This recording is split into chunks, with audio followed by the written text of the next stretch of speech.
I love it when that grass pops in. It's not something you see real often on the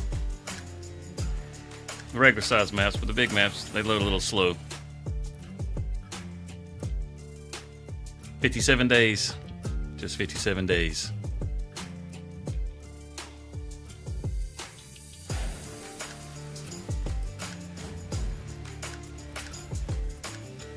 Enderlord, welcome back.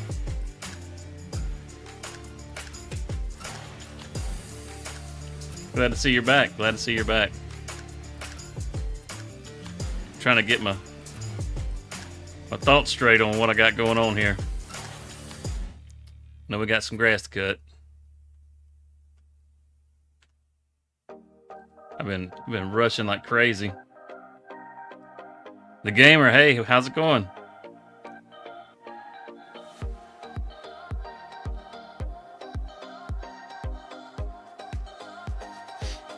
Oh, let's see here. Hey, Robin, how are you?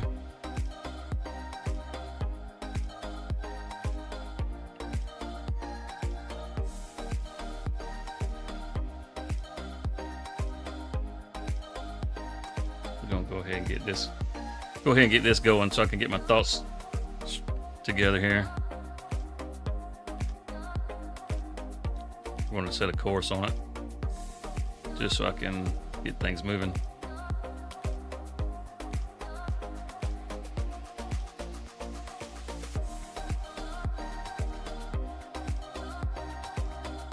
Actually, you know what? Let's make these corners sharp.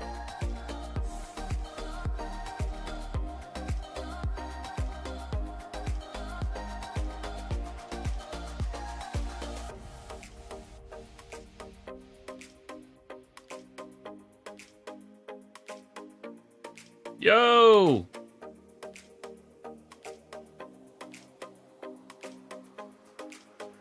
What's up, Ki? Oh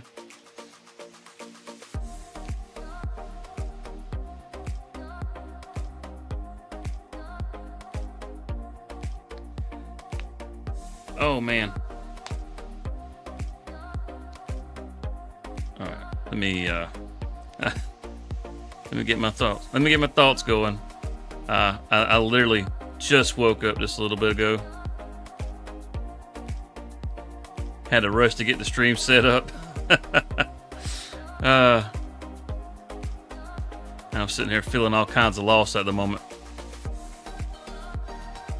Let's see, I need to hire somebody new. That's what I need. Look at this guy. Holy cow. Holy cow.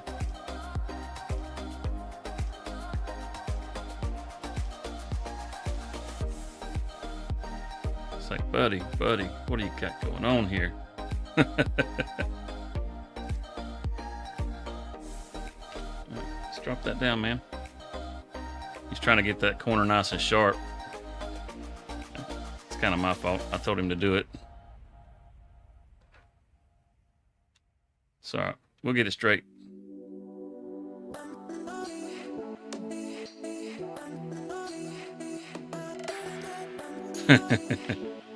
Laughing at me, Robin.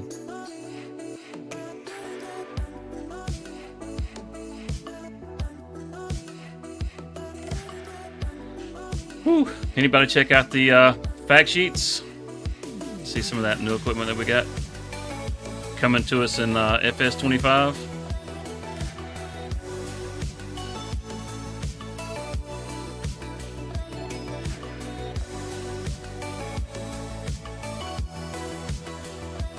And this thing flies. Gotta love it. You cut grass in no time.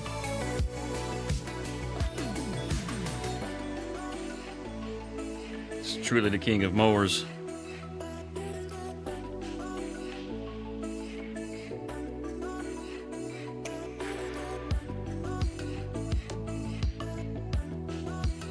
Paying for the whole field to be cut. Big Papa Sims. Alright, let's see. Now, as you will see, I've got him mapped out for the whole thing, Carlos. Now, whether this worker you know, does that or not, that's a whole nother story. Alright,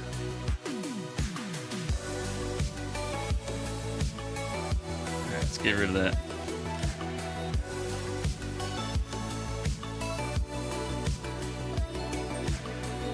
See if he can make this corner. If he can make this corner, then we can go get the tractor and we can get things start baling.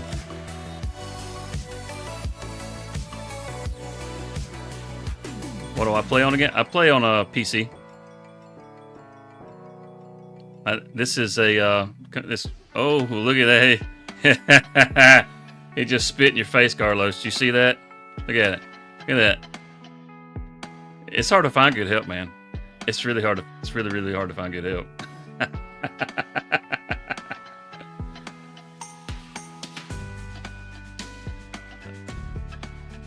I mean, he's gonna get the majority of it done. We can get us a tractor and get to baling.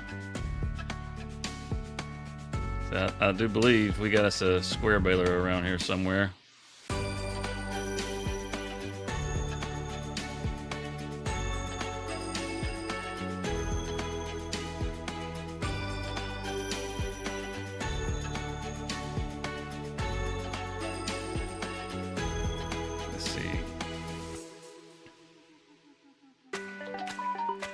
Let me come back tomorrow.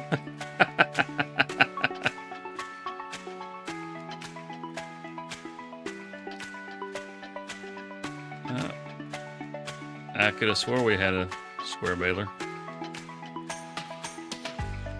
But the sheep's making a little wool down there.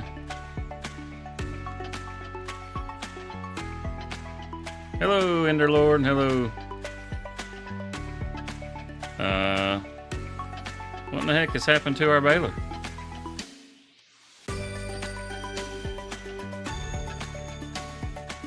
This isn't good. We're gonna have to go to the shop. It's good. I don't recall ever selling. Well, I did sell the round baler. Maybe I just hadn't picked up the square baler yet.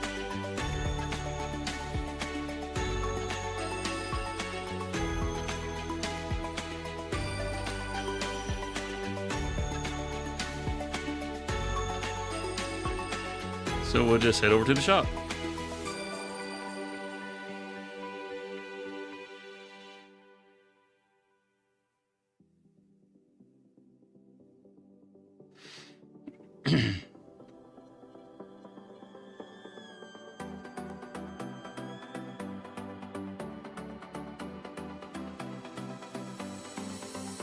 What they show us in the fact sheets. We got what? 5 new pieces of equipment? And a white farm boss or a white tractor. I know there's a lot of people got excited about that, seeing the white brand in the game.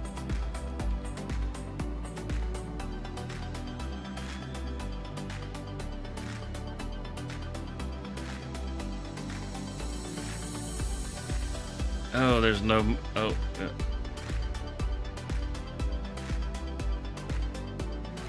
Would you need certain mods? No, as far as the Discord server, we haven't set it up just yet. I mean, I've got one that's active. I just haven't set it up for the community.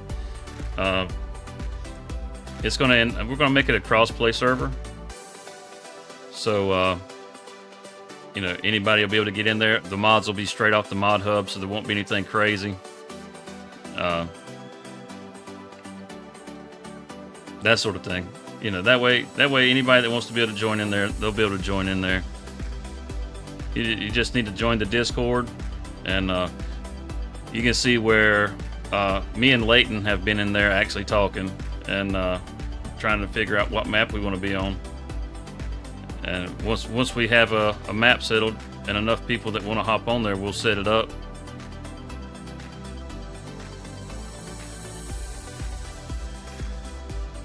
It's my favorite baler in the world right here.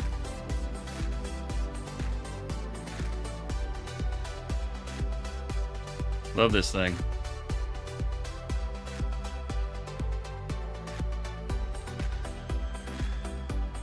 We're gonna have to be able to wrap bales too, so gotta have a wrapper.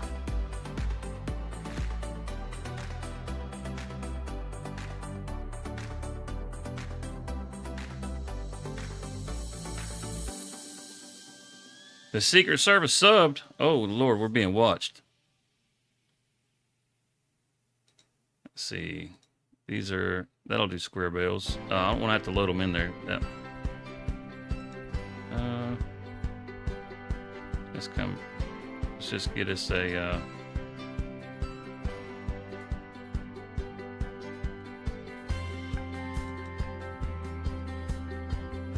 yeah, this one will work. Color foil wrap do we want? We got whatever color we want. What kind of foil wrap? Kind of like using the green. Any ideas, chat? Hey, Yana, how are you?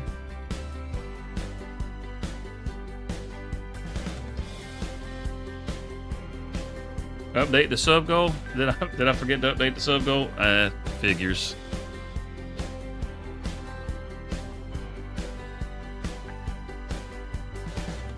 The clock thing in the top right of the corner of the screen? It's my actual time.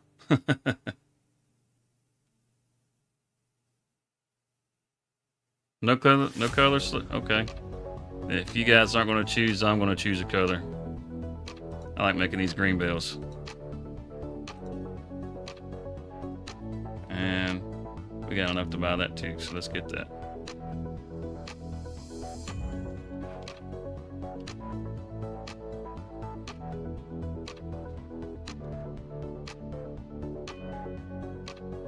Parnell Farms changed your name. I'm good, man. What was it before? Before you changed it?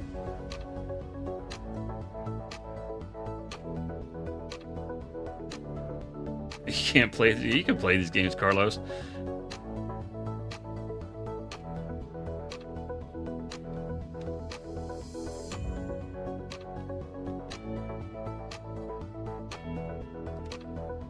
Oh, I didn't forget to set the sub goal. I set it to. That's for the end, to go to the end of the stream. Double P. Okay. Good deal. I remember that.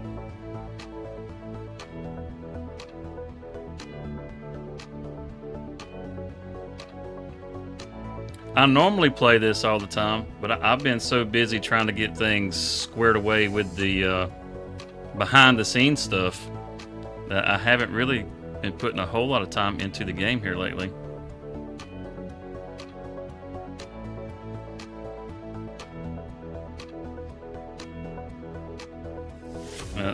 The funny thing about this is it's got a bit of a learning curve, but once you kind of get the basics figured out, it's a real simple thing. Yeah, he's just sitting up here waiting on us.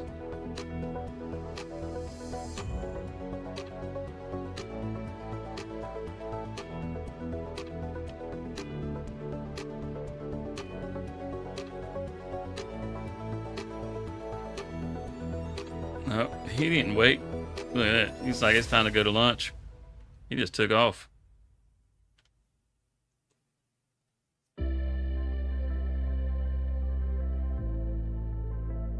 How's it going, Leighton?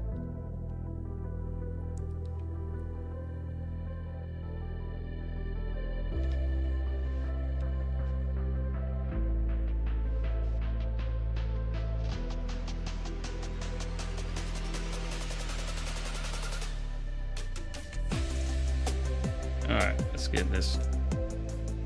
We'll set them up on this one too. Let them mow this, and then we can get to Baling.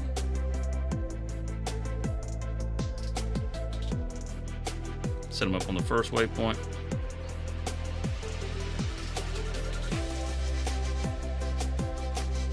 Gotta love course play. Gotta love course play.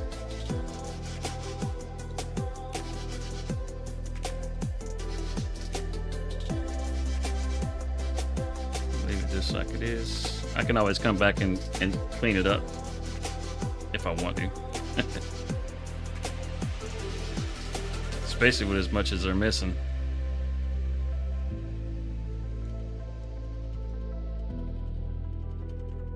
Got a nice yield off of it though. Look at that. Ooh-wee. That's gonna be a lot.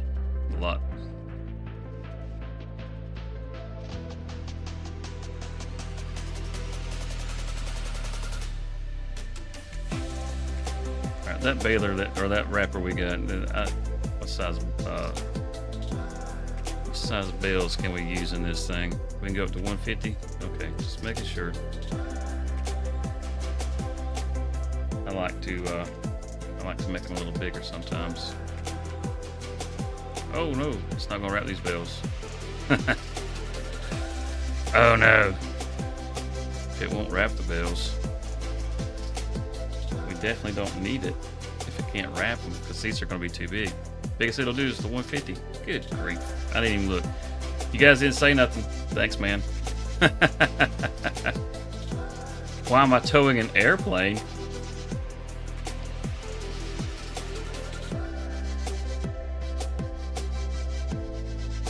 You know, because I mean, sometimes you like towing airplanes instead of flying them. Jeez, Yana, could have got some slack. All right, we'll get rid of that. We're not going to use it. It's not going to do us any good. Yeah, it's kind of a little wasteful. Lose a little money doing that, but it's no big deal. You can make money really quick and easy in this, so let's get something that'll wrap a bale. How about that? And then we'll just have 2 balers. Ooh. Fast bale? Do you like the Kubota? Ooh-wee, look at that. Sharp.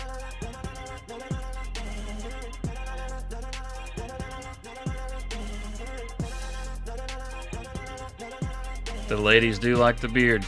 It's true, Yana.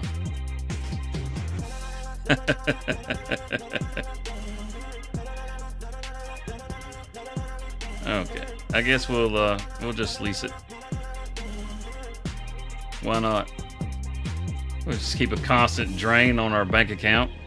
Because who needs money?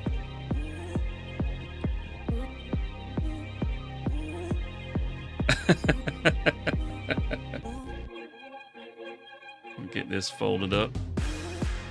We'll stash it in here.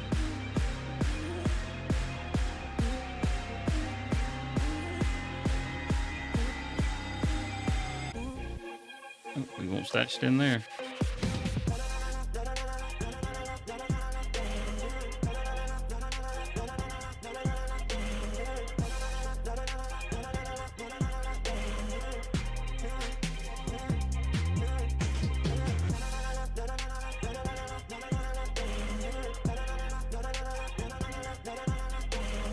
This is Combined Counties.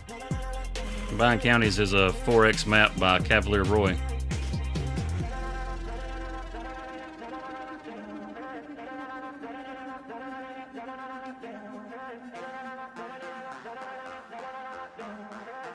All right. We'll hang on to that. Oh, we're just falling all kinds of behind. We got to hurry up, get over here. Oh, look at that. Guy got to the first corner and decided to go to sleep. Go figure.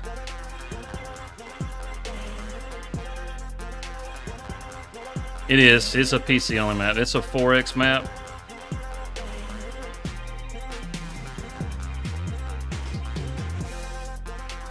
I'm going to fire this guy. He's, go ahead and get out of here, pal. It's mine now.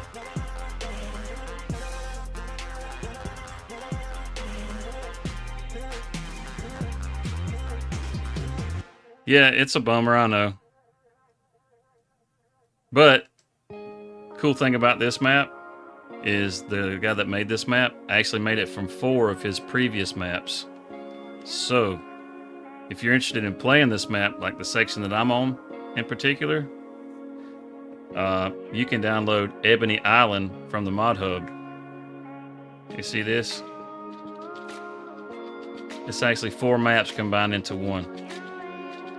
This is the area that I've been playing on. Now, I have come up on this map a little bit. We had, on the first episode, did a contract up here on this top part. But this bottom right corner is Ebony Island. And then, let's see, it's Ebony Island, Glen Lathan, Maypole, and Riverview Farm. Those are the 4 maps that make up this one map. So if you like the little area that I'm typically in, that's Ebony Island.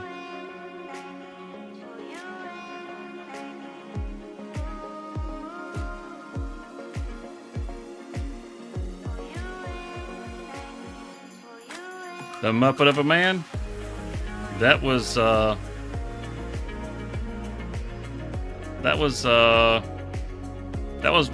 me and a friend.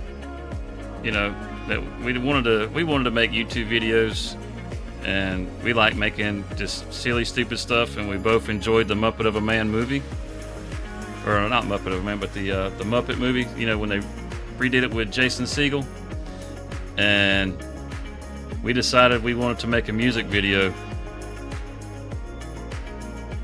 It's just the type of mower this is.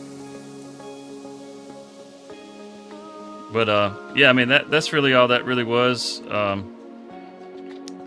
We had been doing all kinds of different stuff. You know, I had gone out and I don't know, I had spent all kinds of money on camera equipment and all kinds of stuff, and that was really just kind of my first adventure into YouTube, and we made that video. That's actually him in the video. That's not me.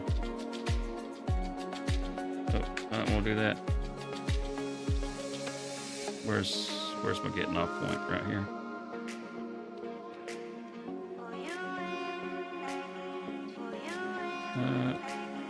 And skedaddle.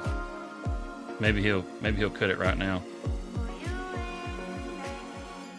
It was a lot of fun. Like that last scene where he's all looking up at the sky and it's all raining down on him. You know, that's all. I mean, it's easy to tell. It's all artificial rain, but I was trying to learn how to do all kinds of different effects and stuff in After Effects, and we wanted to do it at nighttime, but we didn't have lights or anything, so we couldn't do it at nighttime. We had to film it during the day. So I had to figure out how to try to make it look, you know, like a night scene, which doesn't really look like a night scene. It's a little too bright still, but it was. I was super proud of that. Whenever I got through with it, life lessons, man, I missed a whole lot more than a blade. I hope you don't have OCD.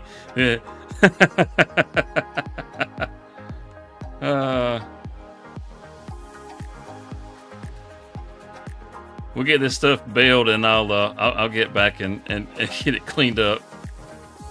Is this FS25? No, it's not. This is FS22.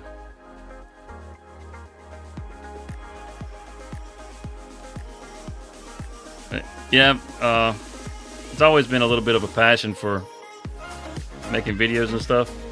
I can't say that I'm great at it, but I enjoy it.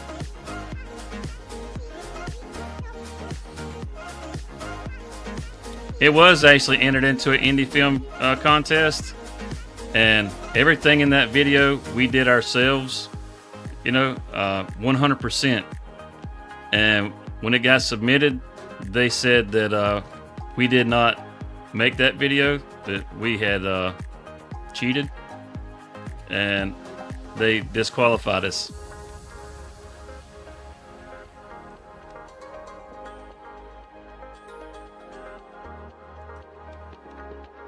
So that kind of sucked.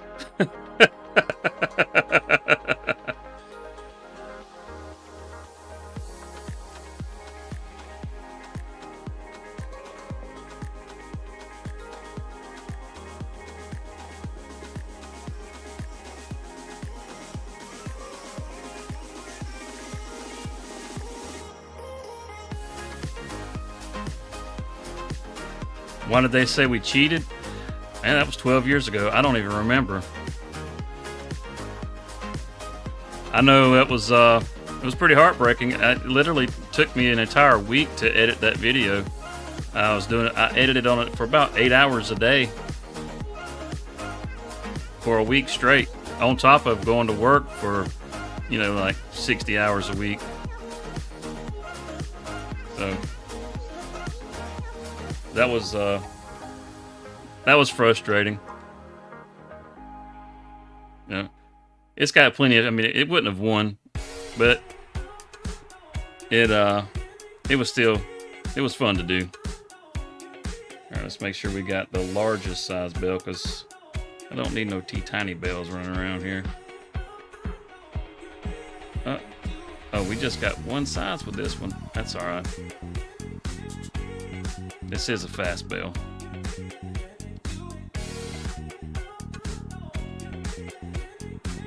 Wee, look at it go.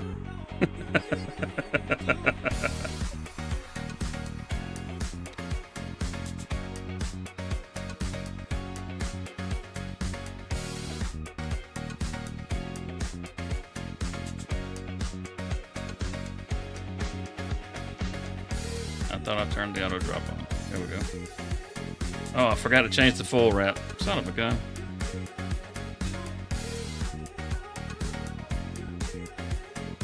Oh boy.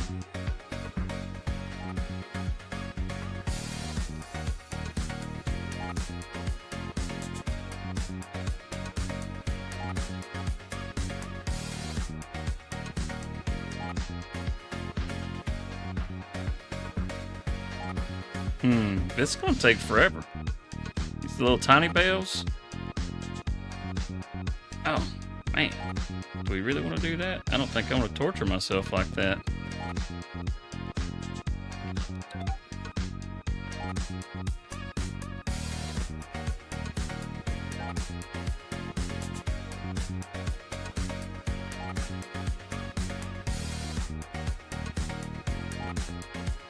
Have not updated due to the amount of time you have on 22. What are you talking about, Carlos?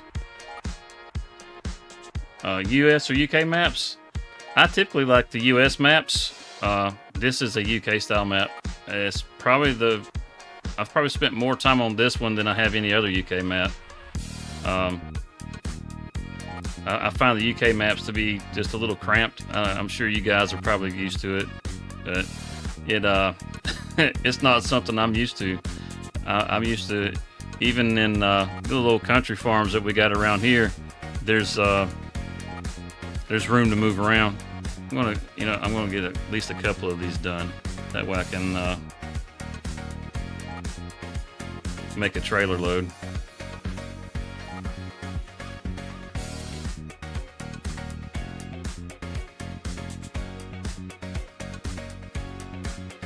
Farming Simulator 24.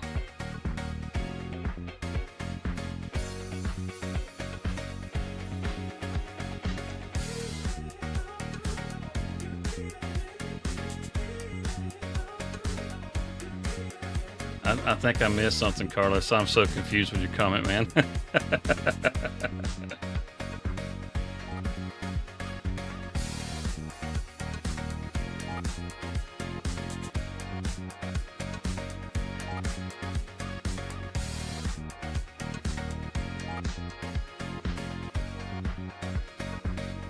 Do I know any good maps?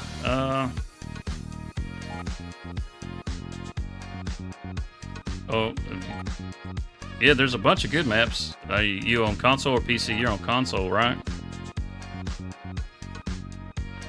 I mean, when it comes to a map, a lot of times they just seem to be kind of personal. It's something that hits kind of strikes a chord with you. Like, one of my favorite maps still is Elm Creek. It's got a real down south feel to it. But hey, East Tennessee, what's going on?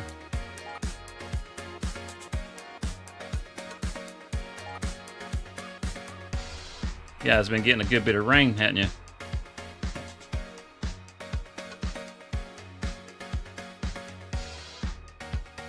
Oh, I'm so missing this. Don't worry, I am going to get this up. I just driving really bad right this second.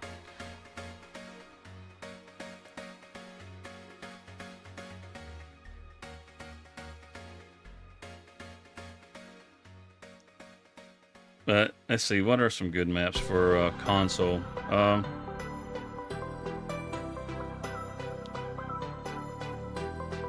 Stuck at work? Oh, that stinks.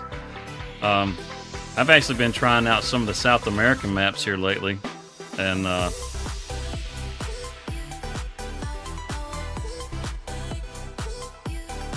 oh, that's good that missed you, man. We've been getting rain off of it. Nothing bad.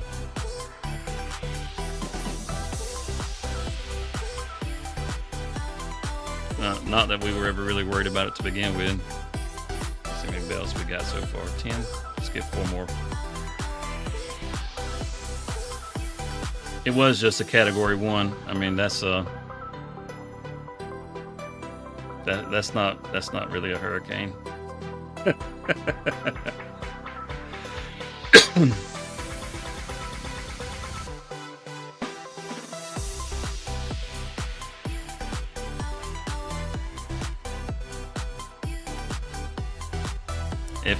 If you like survival style maps, it's hard to beat. Oh, dadgummit. My brain froze on me. Chat knows exactly what I'm talking about.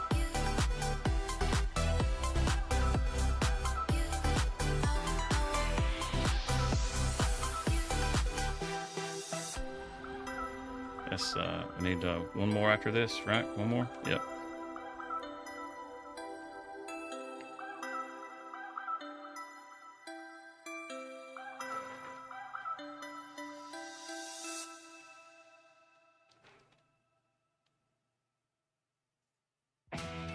That'll make us a trailer.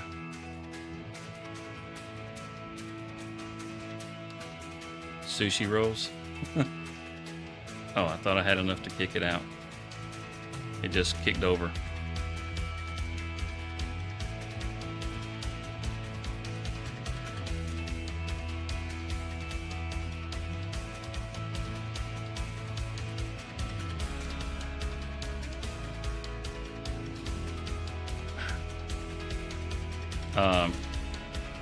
No Man's Land. Good grief.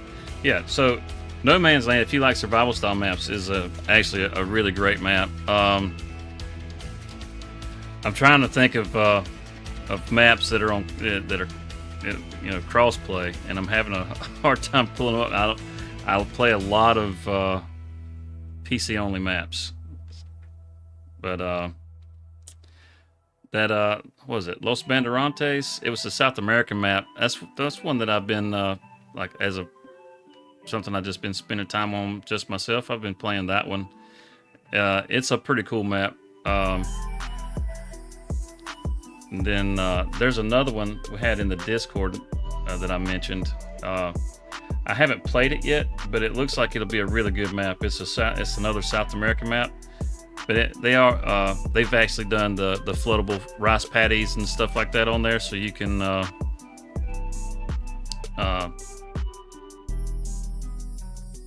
you can do rice, which is pretty cool.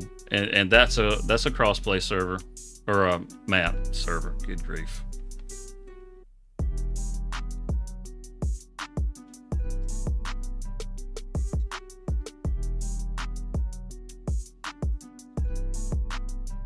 Man, I don't want to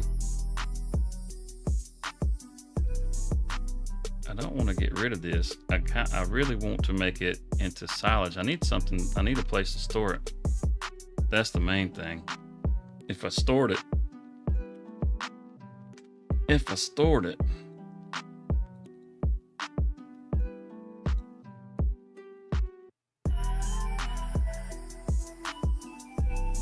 Got enough money for this. We can put that there, and that's awful tiny. But we can put more than one in here. Did that. If I needed to.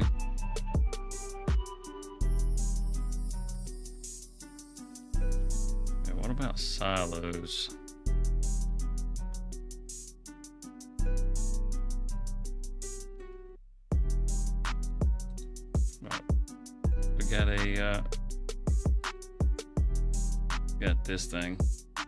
Got this thing. It even has a garage on it.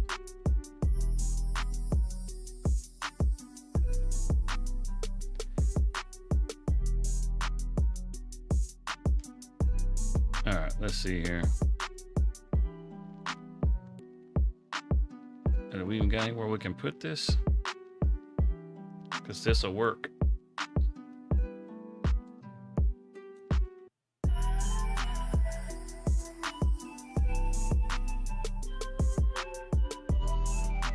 We're just going to stick it in the corner.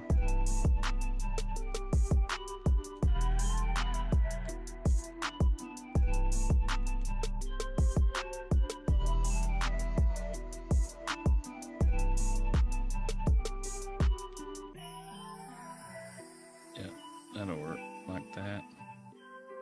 Stick it over here under the pine tree.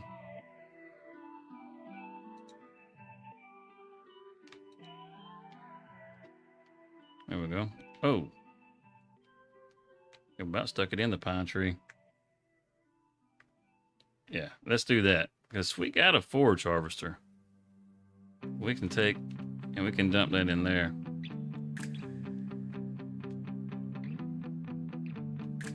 Save this for hay bales.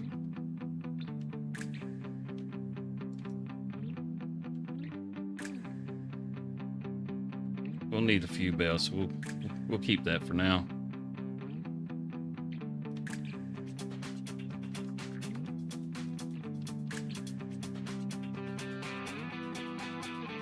Oh.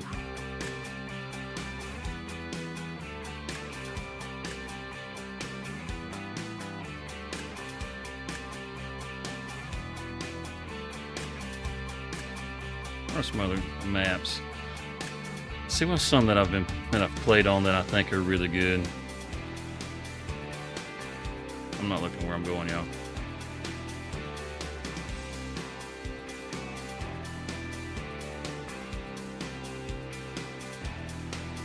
Sushi.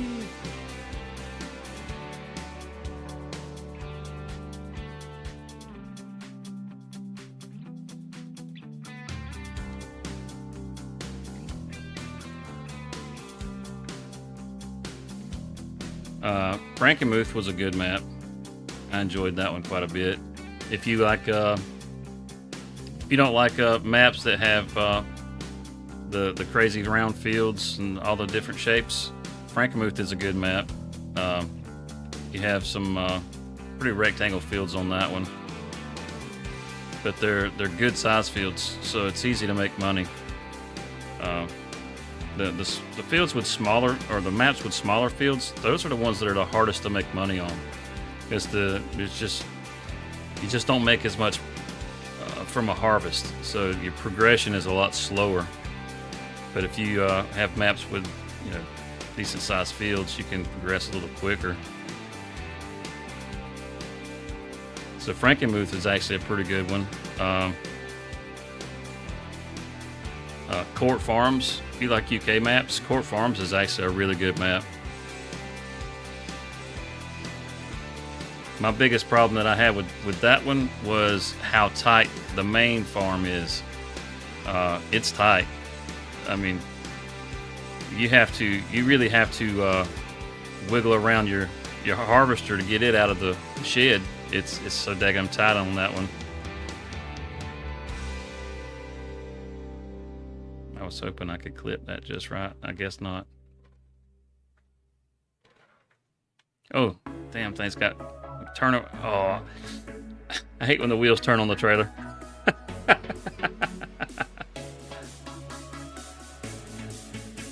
I'm all discombobulated tonight, chat. I'm sorry.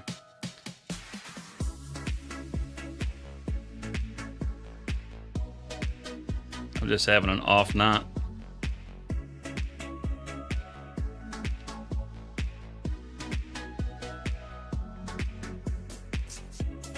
There we go. There we go. Some football. Who you watching? Who's actually worth watching on a Sunday night? On Sunday night football?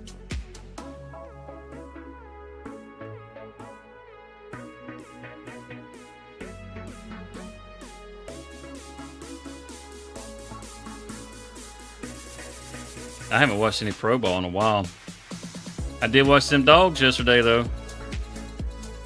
That Pretty sad performance.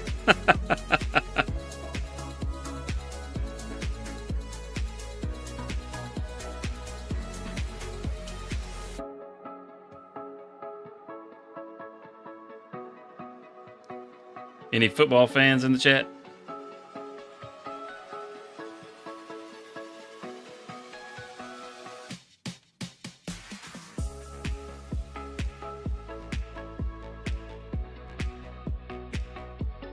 Hey, you just like football. Yeah, they made me nervous yesterday too. That was good grief. That was just terrible, man.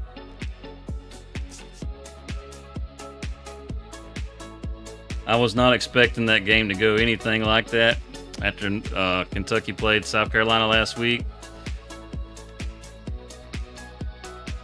I know that's right.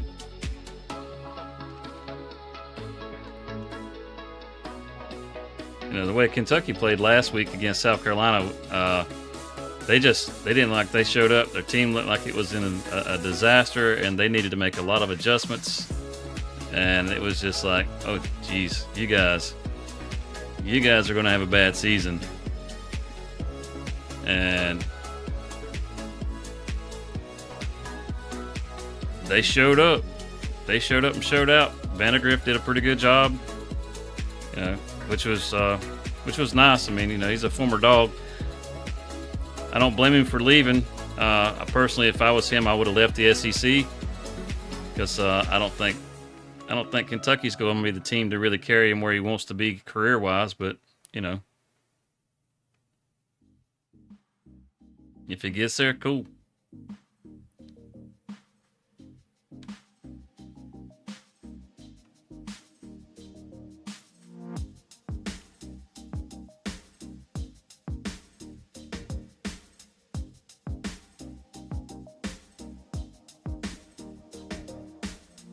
Chiefs won. Oh, that's good.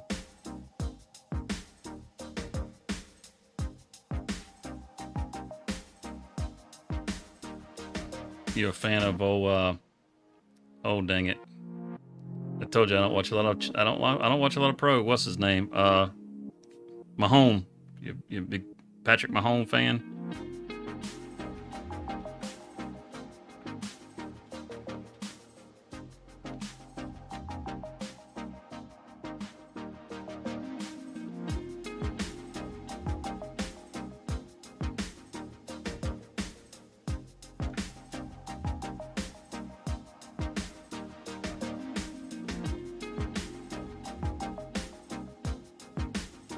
Even if they lost. All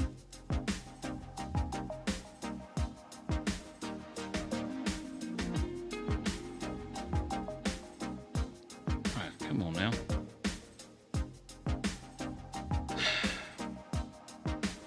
Gotta love that. I got something that's messing up something. I've actually used this place several times and it works just fine. But for some reason, it is not wanting to dump.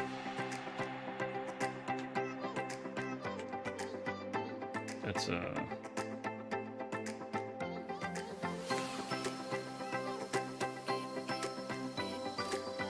let's try coming in at a different angle, see if that'll help it. Oh, yeah, that did help. It just popped up.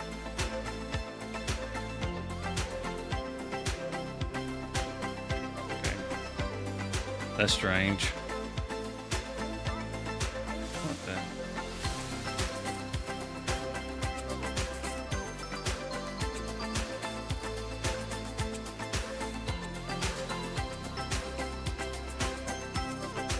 Yeah, that's strange. It's never been that off before. Usually you can just dump right there, right where the dump's at. But you know what? Hey, if it works, it works.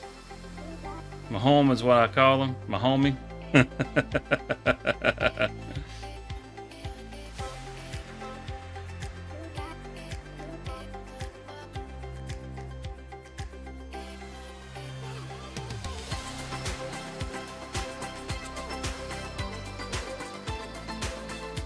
He's one of the few players that I actually know when it comes to NFL.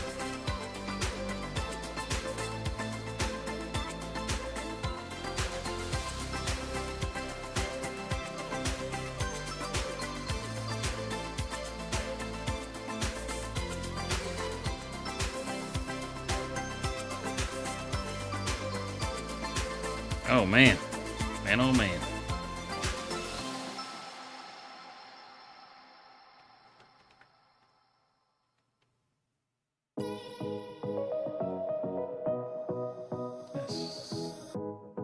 Bam. There we go. Woo.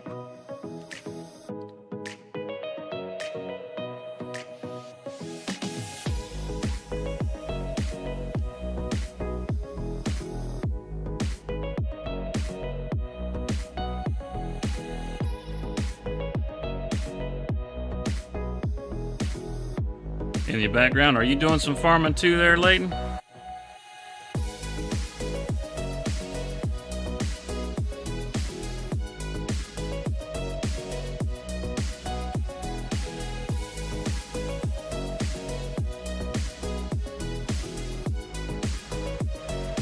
Yeah, you don't gotta chat. You don't gotta chat one bit. If you got, it's definitely not a requirement of hanging out. It's not something you need to be sorry about.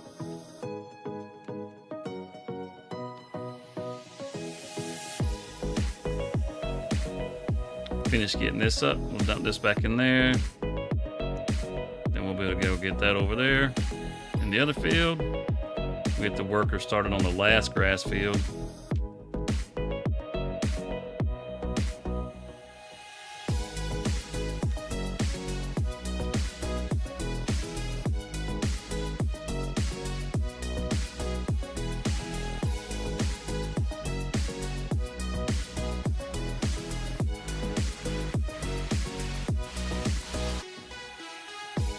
Doing some housework.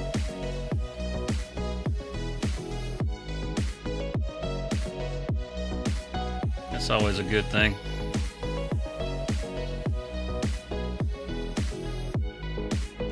Keeping up your property, keeping it nice and clean, or getting stuff fixed.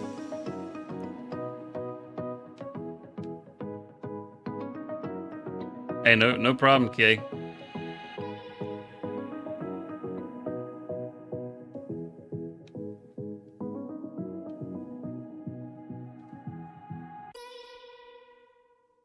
Alright. Let's see if I got this set up right here.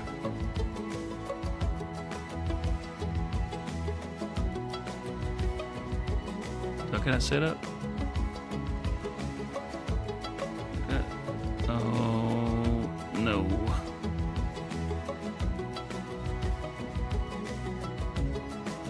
Oh, doggone it. Doggone it.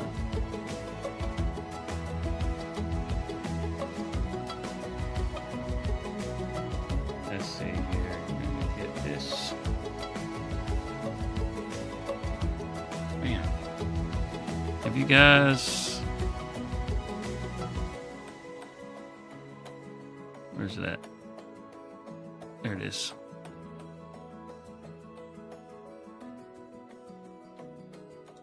Have you guys seen any of these fact sheets that they put out? The new Fent Vario Omega, or that's the Bednar that's hooked up back there. The Omega 00 6000 FL, and then the Bednar. Yeah, actually, we've got that in the game now. It's pretty nice. You see, it's going to plant peas, spinach, rice. I'm not sure what this here is. Oh, grass. I guess that's the grass. That's the new grass icon. That's pretty cool. Got the new Dutes Far. 6V. Some of this stuff, I mean, some of this stuff we've got already, but these models they look really, really nice.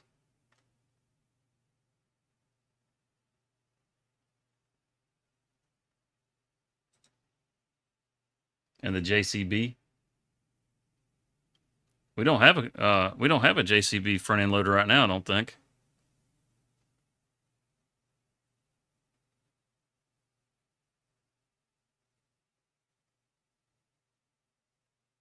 You're not supposed to be on there. Get off of there.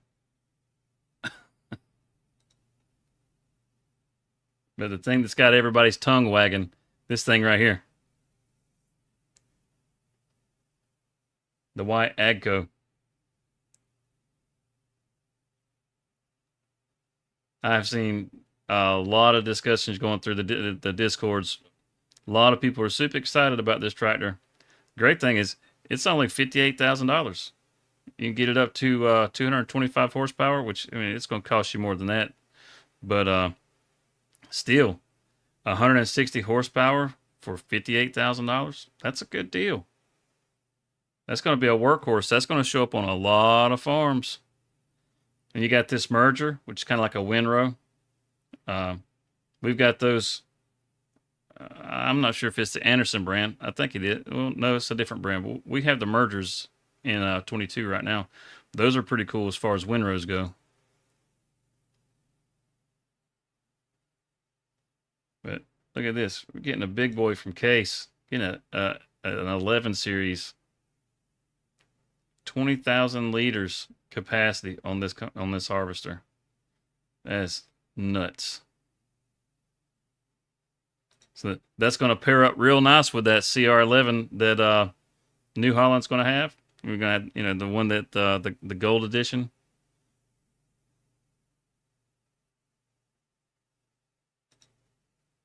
And you got the MacDon.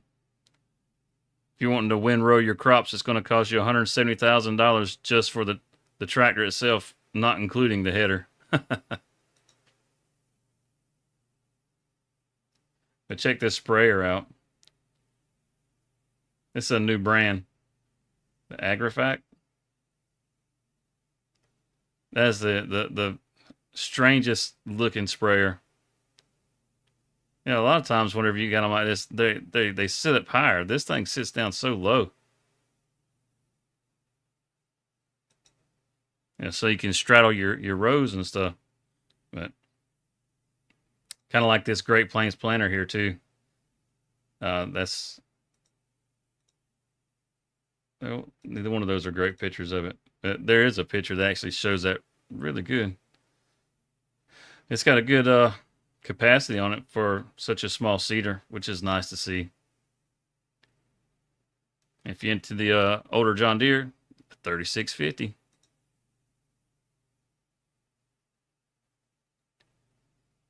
The S-Series Valtra. That's going to be a nice tractor. You can usually do the reverse steer in those. So if you're doing stuff like cutting grass, you can put the mower. You can change it up how your mower is. So you drive it backwards as opposed to forwards. If you're using like the butterfly wing mowers and stuff, and it's pretty cool. It gives you a lot more maneuverability when you do that. And that Bednar, those are really great trailers. It's going to go up to 46,000 liters for that power tube. But this thing right here, the Merlot, this telehandler is going to be awesome. That cab that raises up, oh man, it's so cool.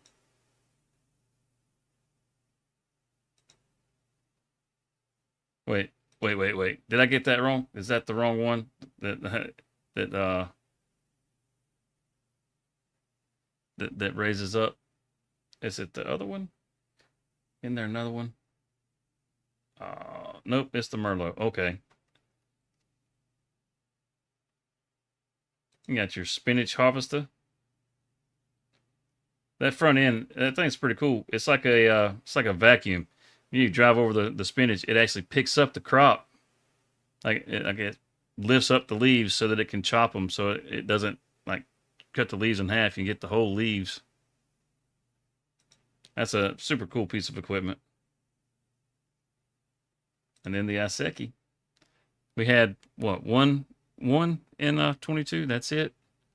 But I mean, we'll have a harvester and a tractor, so we'll at least have two in 25 little Japanese brand tractors. And have you seen You seen where they talked about the peas? They gave us some information about peas, which is pretty cool. Now this is it says that you can plant in March and April, and then harvest in July and September. And it says it's 4 months, but they left out the month of May. So I'm not real sure if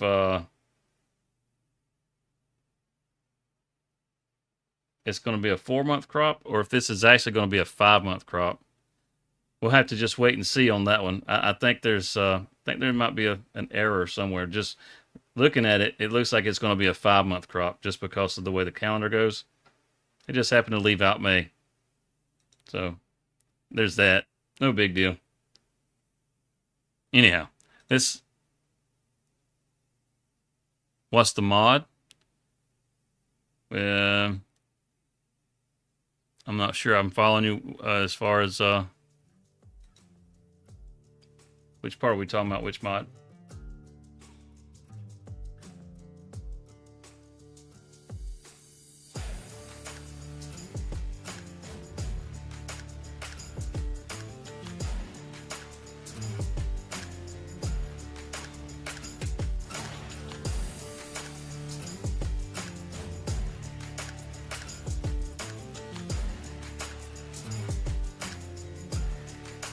There we go.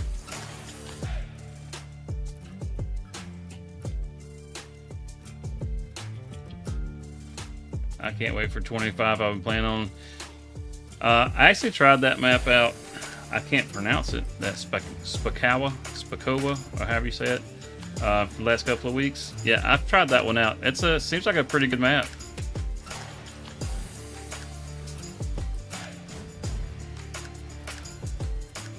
Oh, no, actually, yeah, that's just 25. That's right. It does. It looks amazing. Yeah, I've seen quite a few people who have complained, saying that Giants isn't listening and stuff like that. The thing that I've noticed about the game since I've been playing it is they tried to make it more approachable for more people. So having it ultra realistic is just not something that they're going to do. So there's a lot of people that get upset about that. But they're making steps in that direction, in kind of a gamer way, I guess you could say.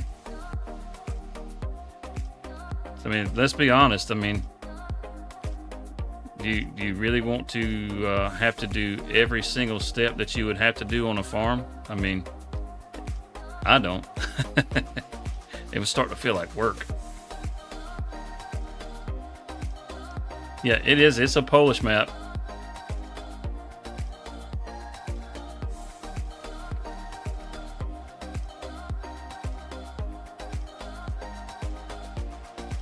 If you're used to playing larger style maps, it's a little tricky trying to dial it back and not use everything that has just the most horsepower.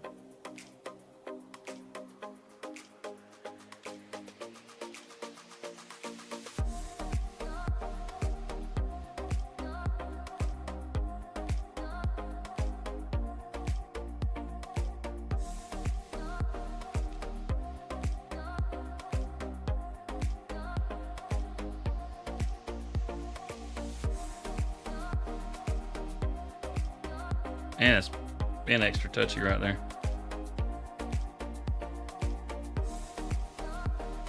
Have you found any of the collectibles on there, Nathaniel?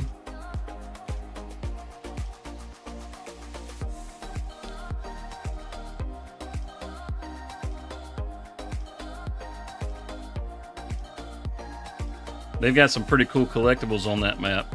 I know where the bale storage is at.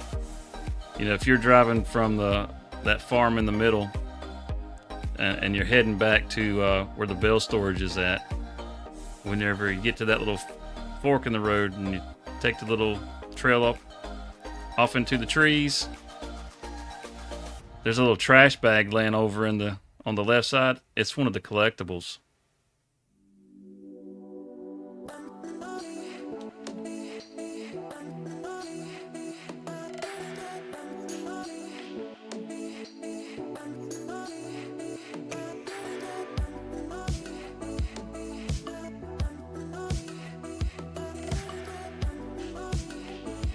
What's a reskin?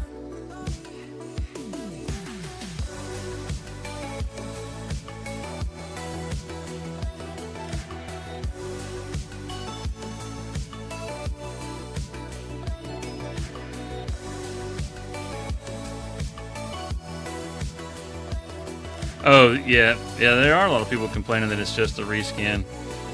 I mean, you can say that about a lot of games, you know, but every time a game comes out, it doesn't matter whether it's Halo or if it's Destiny or what. It doesn't really matter.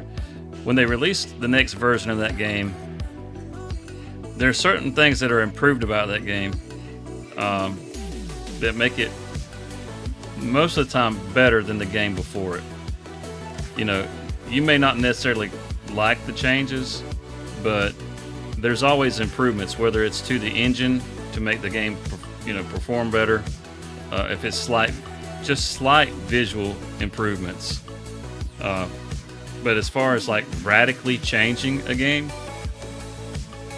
I mean, when you go from one console cycle to the next, you get radical changes. Whenever you are staying on same consoles, and I know they dropped the old gen consoles for Farm Sim. I mean, I get that, right? But you're still dealing with consoles, so you're not going to get some huge evolutionary leap out of a simulation style game, when it comes to like the visual fidelity. But you're still going to have some sort of improvement to your game. So the people that try to use that as an argument about it's just a reskin, it's really not a good argument. I mean, you can say that about so many games. I mean, did you ever play like Super Mario Galaxy?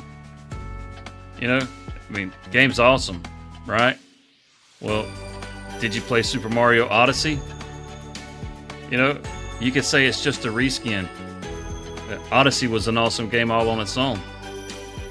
So I mean, if you sit around and just complain about games being a reskin, you're just going to miss out on awesome experiences.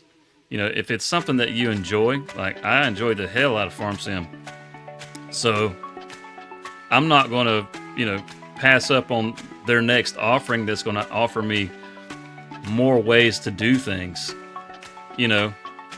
I'm going to embrace it and look forward to it. And now I'm not just going to be like, well, if there's something that's wrong with it, I'm not going to deny that there's something wrong with it. But I mean, that's all part of the process. When something gets released, if it's broken, it's broken, but give it time, it gets fixed.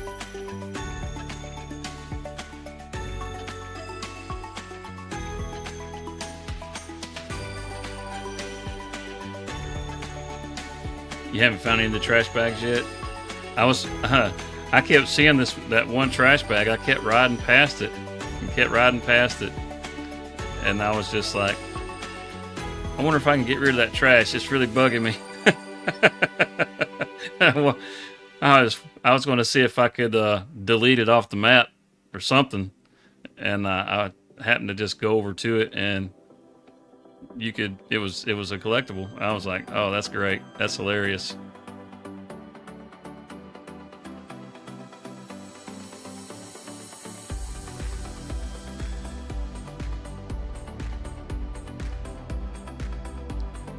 Yeah, see, that's the thing, man. That's just an evolution of the game.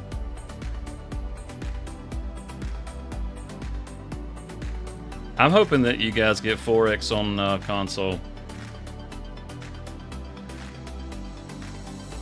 This is 22. This is Farm Sim 22. Sorry to disappoint you. Sorry to disappoint you. But yeah, you'll have a lot of people that will, they'll gripe about that stuff. But GPS, I've wanted a console to have GPS forever.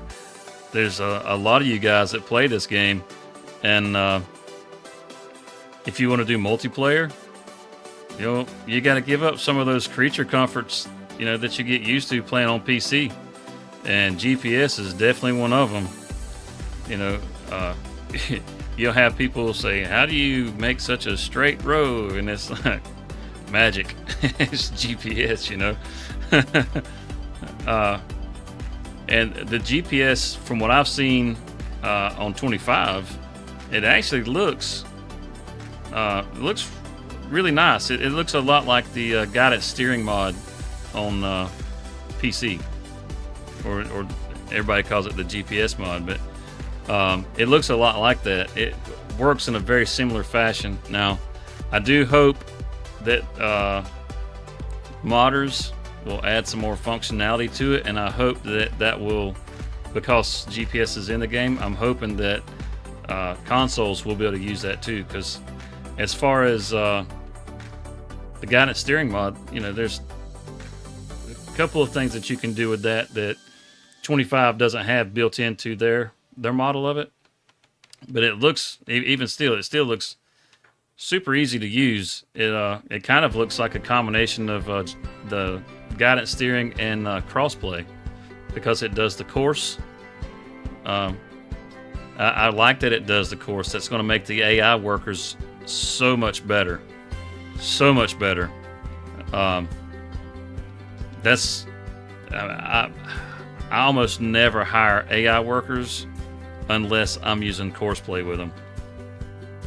So hopefully, some of the things that we get to enjoy on PC are going to come to you guys along with that. Maybe it'll make courseplay a possibility for console because of the way that they've done GPS, or at least some form of it. That's that would be enough to get you excited if you've played any amount of farm sim. That would be a major change.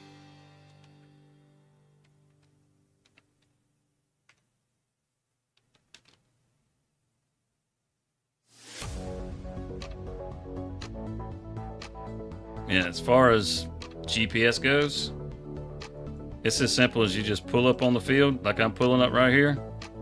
Even on console, you just pull up on the field, and you'll hit a button.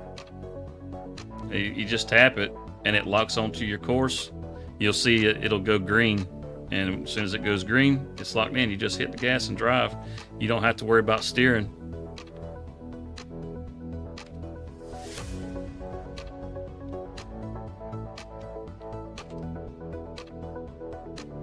And if you want to hire a worker with it, you hold that button, and then it'll hire the worker, and the worker will follow the course.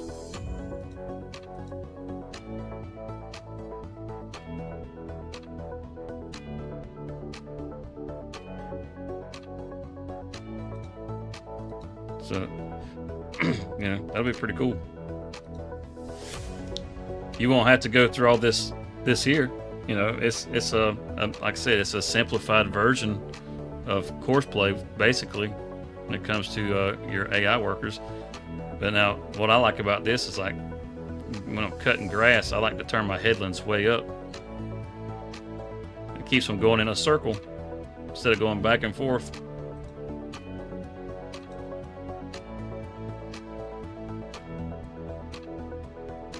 You see, it creates that course. See the lines? It just wraps around in a spiral.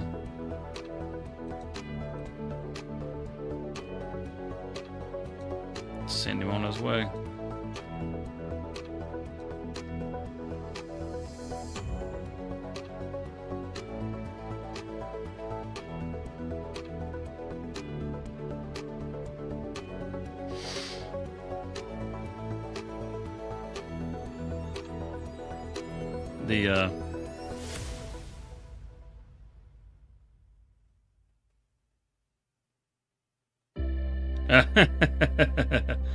No worries. Yeah, you're gonna love GPS. If you haven't had a chance to use GPS so that you can just go in a straight line and keep your rows nice and pretty instead of having to come back once you're done and clean it all up, then yeah, you guys are gonna be super happy with GPS, like super happy.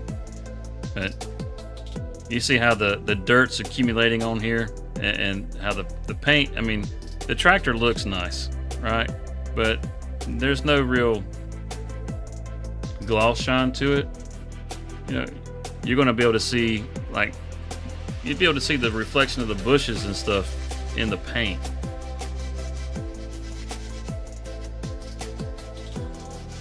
Yeah, babysitting, well, you're still going to have to be fair. I mean, the version that Giants has for the AI, you know, it's kind of like Courseplay.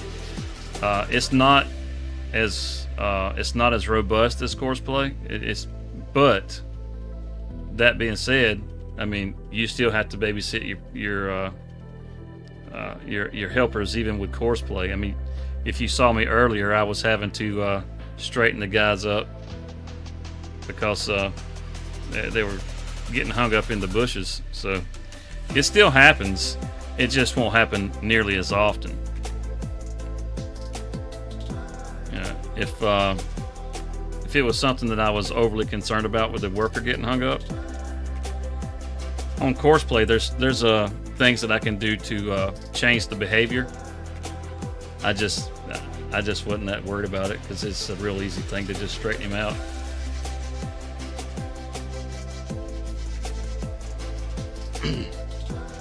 Yeah.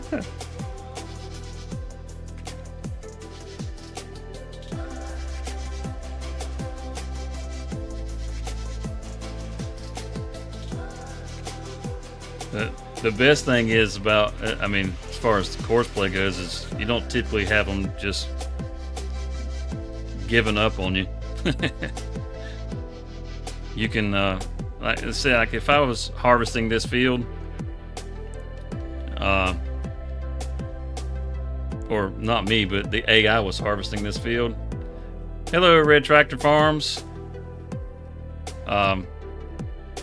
That harvester, it would actually, like, I could just drop a trailer on the side of the field, and that harvester would just go and unload it for you, and you could go on and do something else. You could just come by and check on the trailer to see if it was full, and you know, to take it and unload it and bring it back.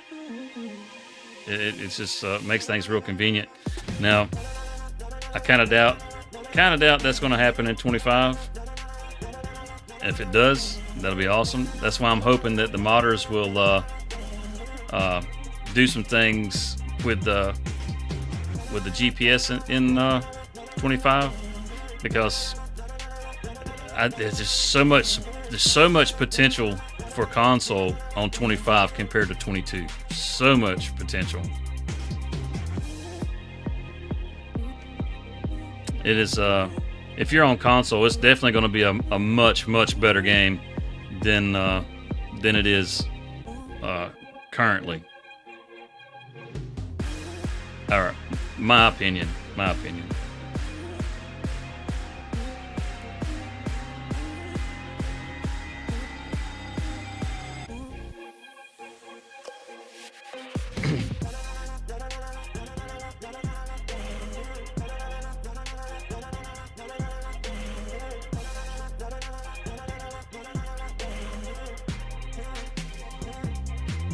I'm still super excited about rice, man.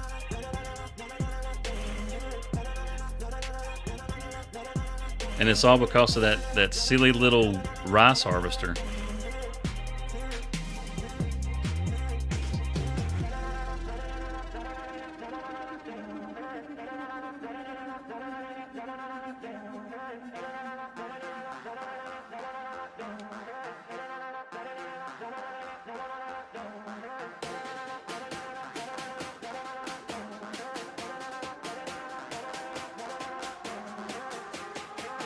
You know, see, that's another thing is You guys have slot counts on console? On 25, your slot count should go up.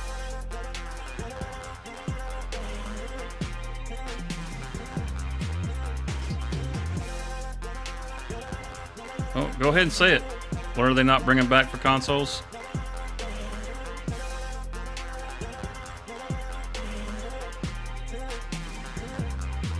Get it out there, man. Get it out there. We want to know.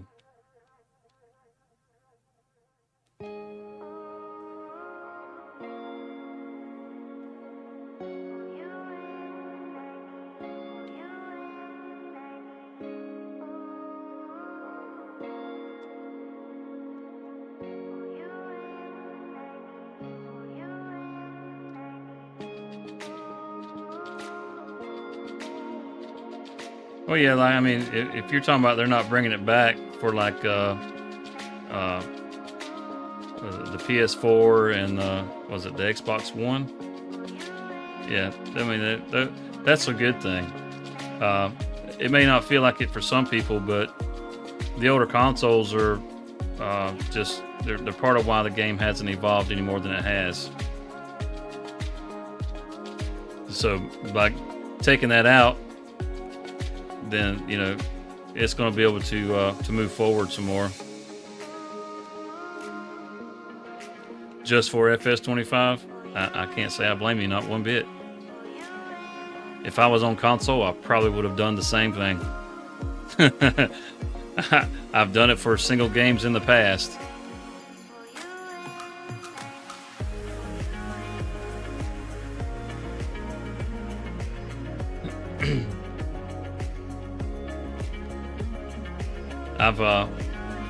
I've never played 22 on console. I had this PC before then, so my experience has always been on PC. But I do know a lot of the things that you guys miss out on, because when I first started playing the game, I didn't know anything about a lot of that stuff. Like the GPS mods and all that, or course play, and so I was still doing it just like everybody else does it on console until I learned. So I know what your struggle is.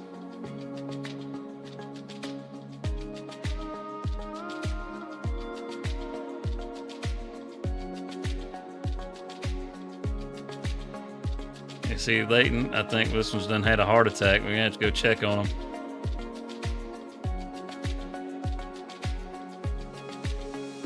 That's what I was talking about with course play. See, now occasionally, even on 25, you're gonna have to come over and you're gonna have to straighten them out. It's not gonna be that often, but it will happen. But like I said, it's not hard to do. This thing cut back on. The only reason that I'm having to bother with this at all is just because of the shrubs. If the shrubs weren't here, it would do this no problem.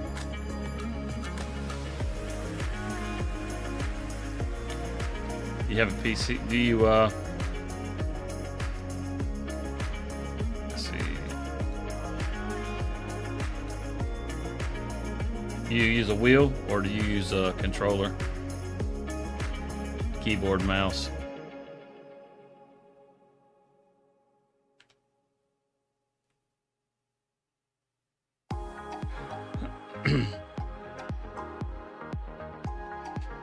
When I first started on here, I was using keyboard and mouse.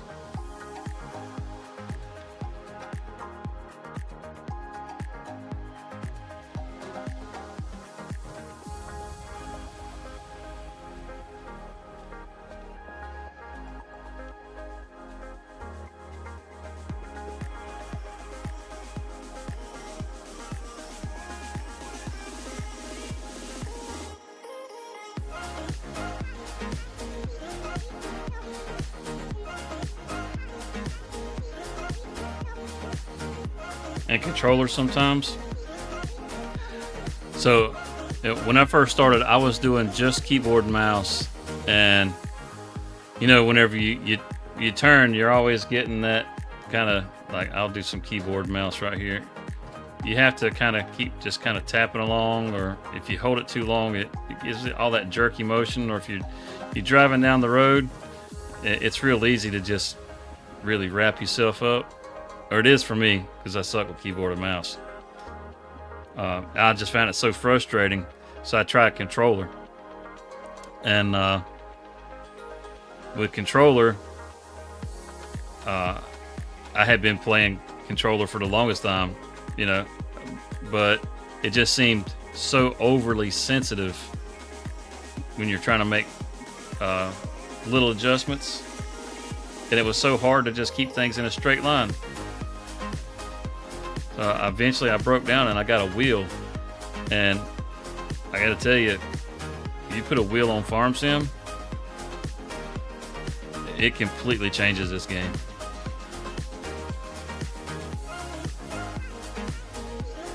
There we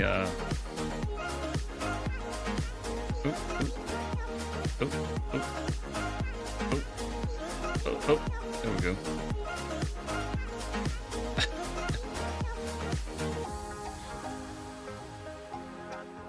I'm back. Welcome back, JH.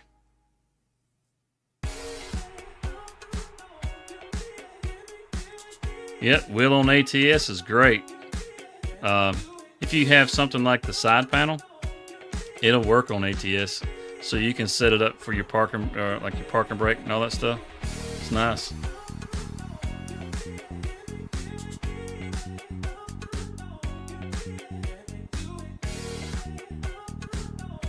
Yeah, I feel the same way when it comes to a PC. You want it to be future-proof. I'm gonna have to go up here and babysit again. See.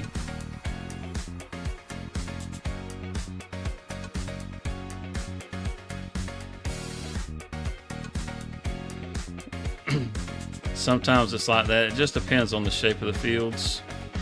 Like I said, it's not really a big deal. Oh, buddy. Whoa. Oh, look at you. Crazy.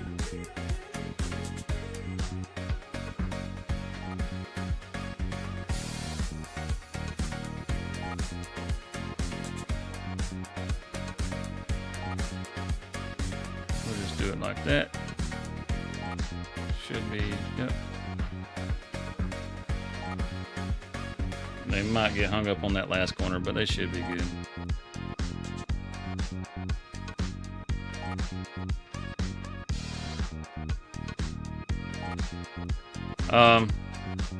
Yeah, as far as your PC, it's always a good idea to try to plan to future-proof. If you build your own, you got a lot more control over that, and the motherboard that you pick out it's going to make a big difference on being able to future-proof your PC.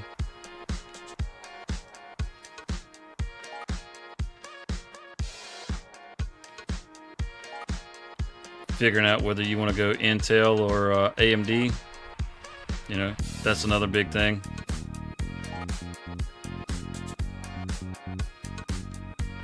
I think right now, AMD processor with an NVIDIA GPU is probably your best route.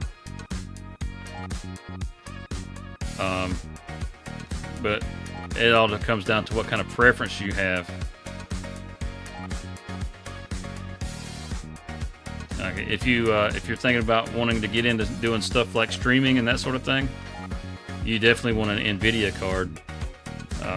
Because when it comes down to your editing and that sort of thing, the NVIDIA cards, they will do a lot of your rendering and that sort of thing a lot faster than the AMD cards will. That'll save you a lot of time. A lot of time.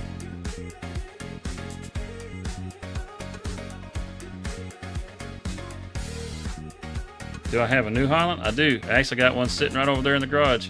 You look across the field, you can see it. You see it sitting right over there? Got it parked. I was using it the last stream. There's a chance it might get pulled out tonight.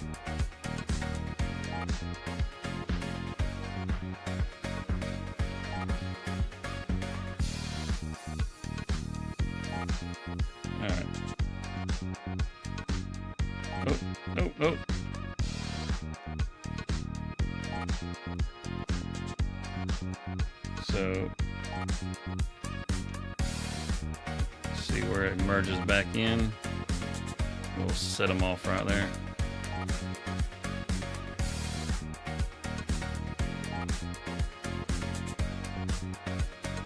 Is it on nearest? It is. All right. Now we should be able to quit babysitting them.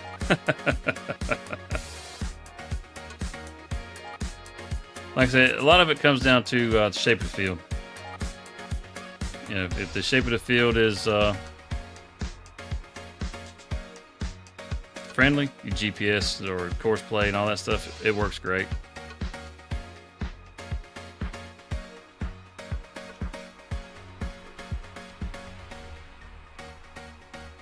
You can spend more time. Like you can say, like I can save these courses. I'm not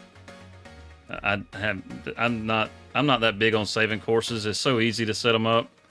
The little bit of maintenance that you have to do to fix a worker when they get hung up, it's really not that big a deal. So I don't typically sweat it. But you can set up your courses, have them already canned. So whenever you have a piece of equipment that you want to send out, you can just select that course, send them to the field, and let them go ahead and get started all on their own.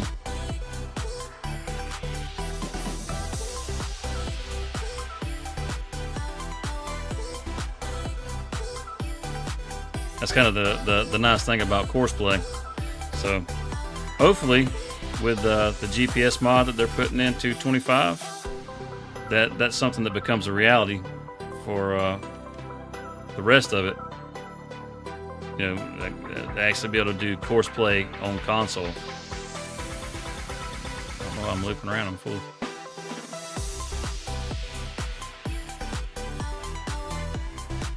Average Roblox player. You say channel? You're asking what channel this is?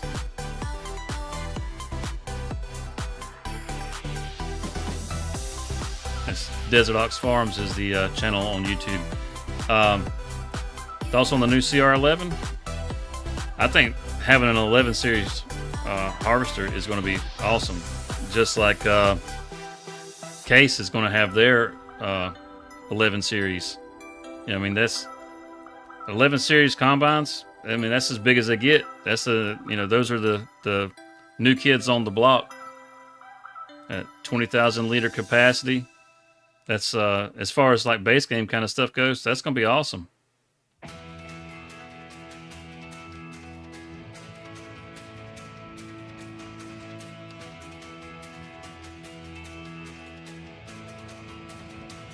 So I'm pretty excited about the New Holland CR11.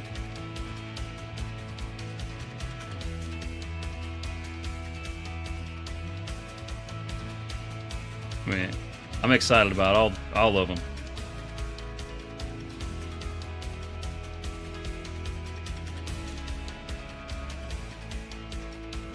Bobcat or deer skid steer? Well, it depends on what we're talking about. I mean, if we're talking about like well, whenever I think of Bobcat, I think of these right here, these little skid steers. This is what I think of whenever you say Bobcat. This is what I think of. And when somebody says skid steer, I think of a skidder. You know, and that would be this right here. So kind of depends on what you're talking about. But as far as like an actual skid steer, you know, I kind of like the Bobcat brand the best, just because, I mean, clearly, I mean, that's just, you know, everybody makes one, but whenever I was a kid, I worked for John Deere, and I used to unload the trucks with a Bobcat.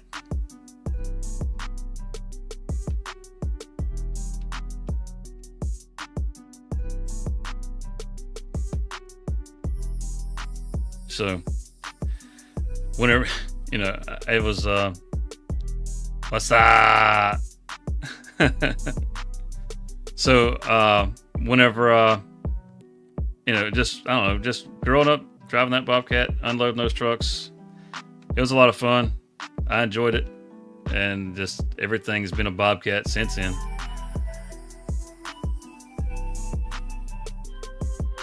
I used to go out on the yard and play around on that thing. I loved it.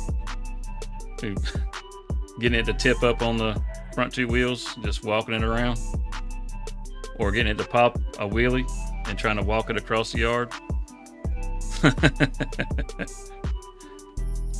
To be fair, it was kind of a technique I needed to master because a lot of the yard was pretty sloped. So like whenever I would unload oil drums, whenever I would sit them down, the hill that I was on was so steep that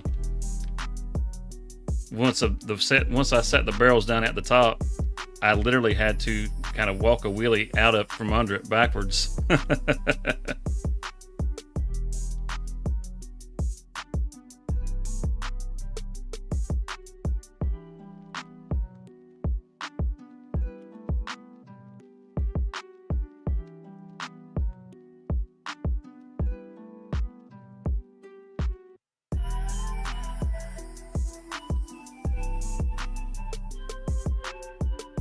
Man, where's my rifle at? Look at, he just walks right out into the field. Just walks right out in front of me. I tell you, these deer, they're bold. They're bold. They see you riding around that tractor. They know you ain't carrying your rifle with you. Ford or International? Well,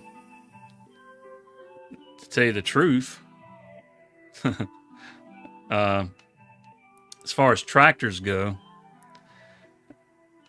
like farm tractors go, I don't have a whole lot of experience with those. Now, as far as tractors, like big trucks, one of the first trucks I ever drove was a Ford. And I loved it. It was one of the nicest trucks I'd ever drove at the time.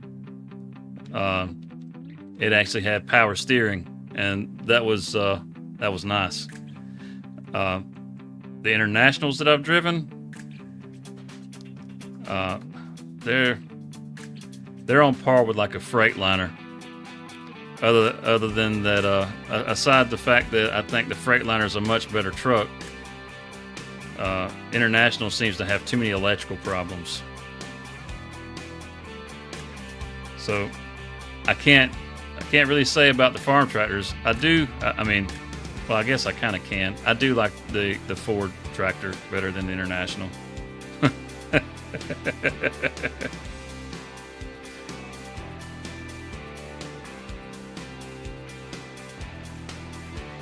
I can remember one being on, wasn't on my uncle's farm, it was on a neighbor's farm. And, this will get me some hate. I was always a Ford kid. I didn't like Chevrolet.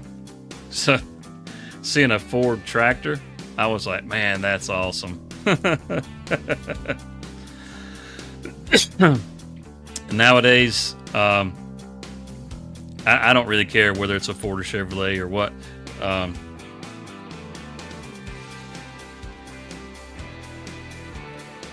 Air tractor or John Deere sprayer?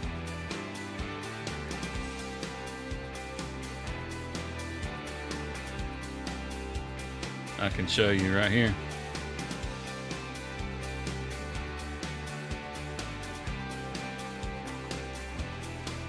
Right there. Kubota.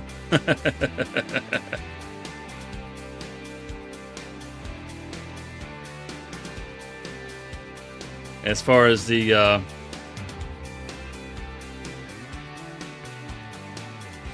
as far as these things, I mean, they're cool, but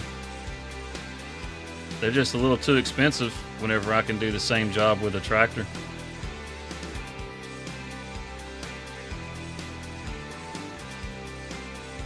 And then whenever I'm done, I can go do something else with the tractor.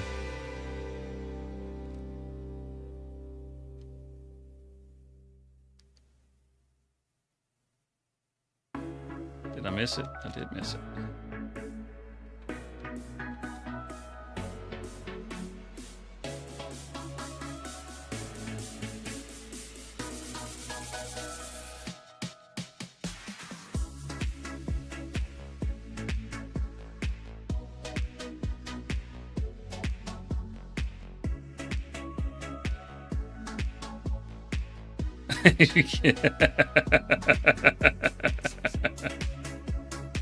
Yeah, if I remember right, the old Ford tractors, they weren't real good tractors.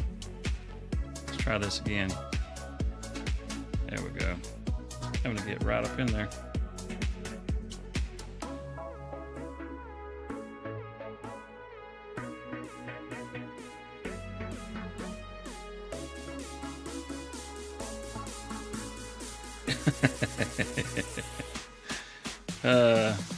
Howdy, y'alls.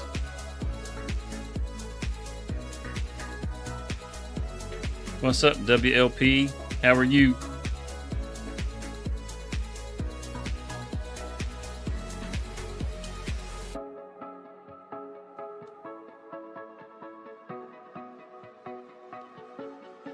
Future Air Force, what do you like? Are you a Ford or are you an international guy? What's your preference there?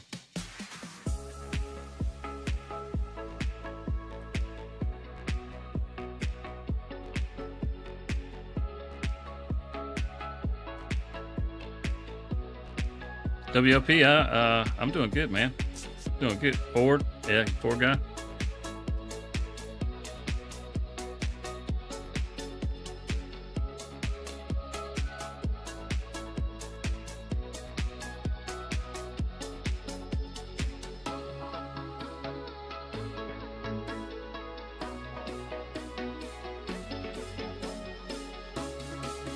Let that marinate when we get this off the field.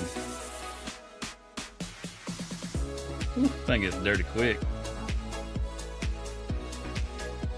All right, everybody that's in the chat, what's your favorite tractor?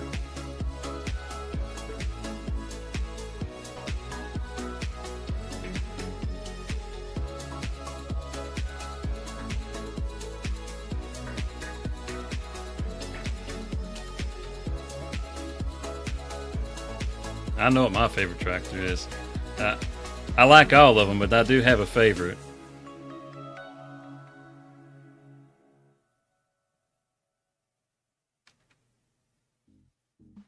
The John Deere 4020. Okay. The John Deere 7810.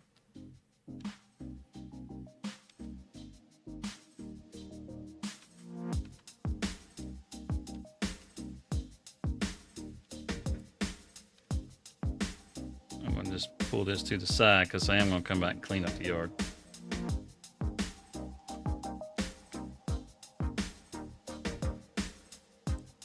John Deere 4520. Okay, so a lot of the older John Deeres.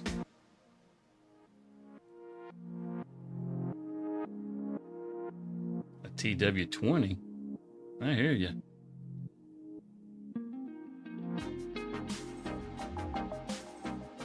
That's it right there. The massive Ferguson 8S. I'm a big fan. That would be my favorite tractor. I can tell you when 25 drops, I got a real sneaky suspicion that the 9S will be my new favorite tractor.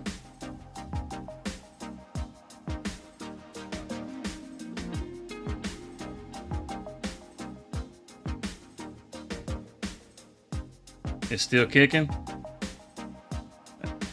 You can't beat that. We had a 4520. I used to love the 4520. Or not 4520, 4020. God dang it. We used to have an old 4020. And I loved that tractor. There's no cab. It was just all open.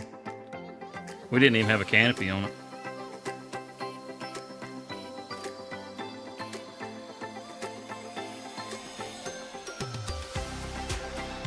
I'm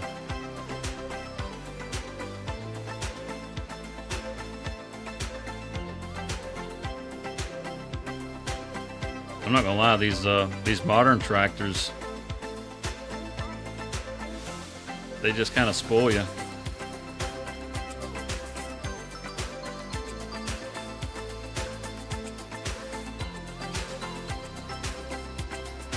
It's a little frustrating when they mess up. They got all these sensors and crap they put all over everything. So it makes it a little tricky to figure out what's wrong with it. It makes it make it a little expensive to fix crap. But overall, as far as like just the general handling of the tractor and stuff, I mean, it just seems so much smoother and just, I don't know, it just seemed to kind of glide compared to the old stuff. Of course, then again, it didn't really make that much of a difference to me back then because, you know, I was an old hardtail. You know, it didn't matter. You could throw a board on there for a seat and I'd have been happy.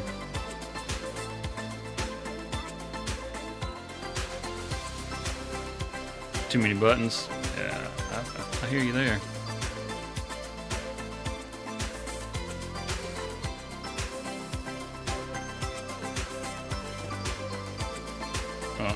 I don't ever drive them, so I don't have to worry about it. I drive them in the game. That's it.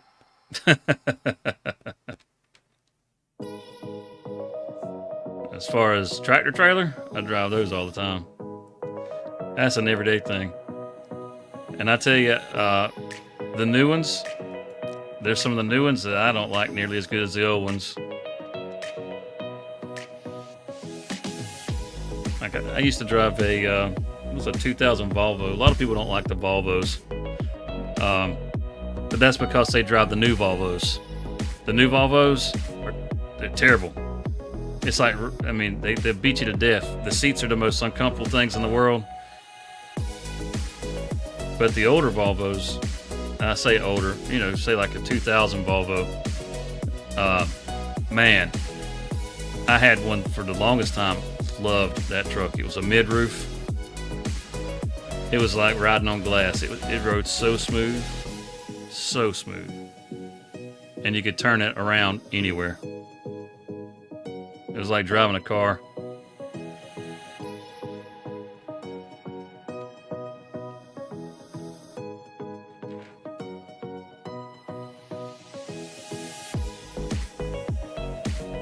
Never drove a Volvo. I've drove just about everything under the sun. Kenworth, Peterbilt, International, Ford, Freightliner, Volvo, Western Star. When it comes to Freightliner, I don't think there's a Freightliner that I haven't driven, aside from a Classic. I never drove a Freightliner Classic. And I'm not upset about it either.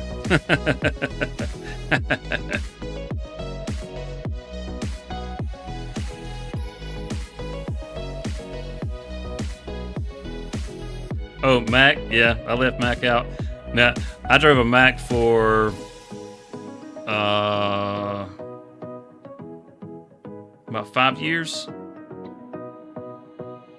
And I loved that Mac. When I was driving that truck, I was running in and out of the woods a lot, and I was hauling logs. Man, you talking about a workhorse. I thought I had left some grass out here. Yeah, you talking about a workhorse. Man, that thing, a lot of the other guys that were running on the tracks or with our crew, they either had Freightliners or Volvos. And they come out there, if it, you know, say it rained a couple of days ago and it was still a little muddy out, they'd come out and they wouldn't hardly make it nowhere through the woods, and they would get stuck. You know, the logger, he was always getting aggravated with them. He was always complaining about how they didn't know how to drive. You know, I come rolling in there in that old Mac, and it was old. It wasn't even a new Mac. It was like a 2005, I think it was. And I mean, this has only been about 10 years ago. But I come rolling in with that Mac, and I just walked right through it. I walked right through it like it wasn't nothing. Never even slow down. And she didn't even have the gold puppy on the hood, you know?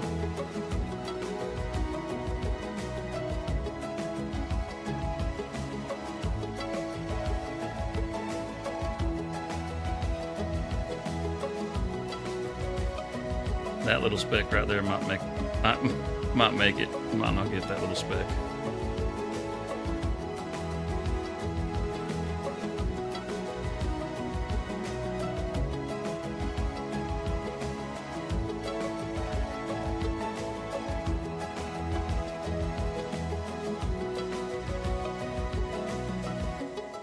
Signing off. Have a good night, future Air Force. You know, speaking of which, I actually have a cousin who just graduated from boot camp with the Air Force. I was pretty proud of that. It was my cousin's son.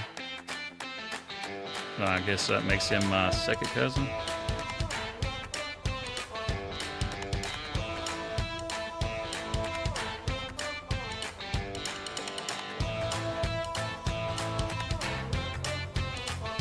We'll give you some Marine Corps stories one day there, future Air Force.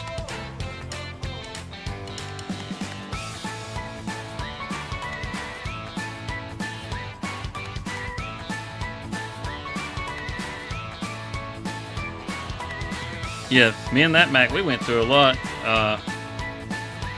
It almost rolled on me, I don't know, probably 3 or 4 different times coming out of the woods just because of the woods. I mean, if you ever logged, you know what I mean.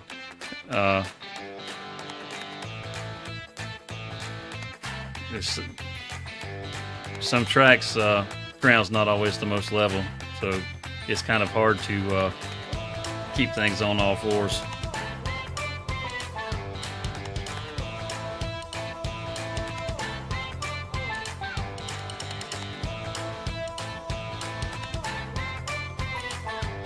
I'd say the closest I ever came to rolling over, it had just started raining where we were at, and I was bringing the last load out because nobody else could get back there where we were at. I'm going to just demonstrate it for you right here. I was driving out of the woods and coming down the road, and I got to the turn, and I just started driving through the turn just like I had a bazillion times, and the truck just starts sliding. Truck trailer just slides right off into the ditch, and when it goes into the ditch, how these little posts are here, had 2 trees that just caught the trailer. If it hadn't been for the 2 trees, it would have just rolled right on over, and there's nothing in the world I could have done about it. It wasn't a sharp turn. I wasn't going fast. Just easing along. It was like snot. It was so daggone slick.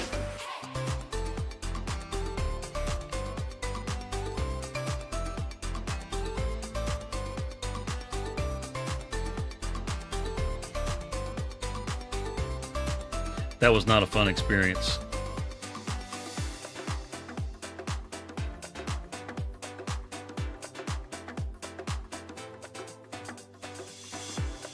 We're not going to worry about that in the corner.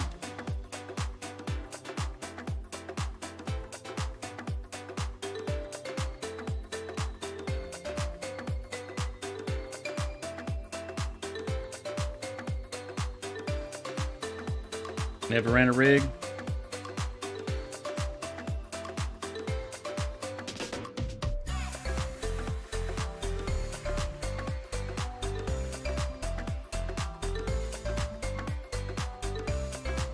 Oh yeah, old black Kenworth.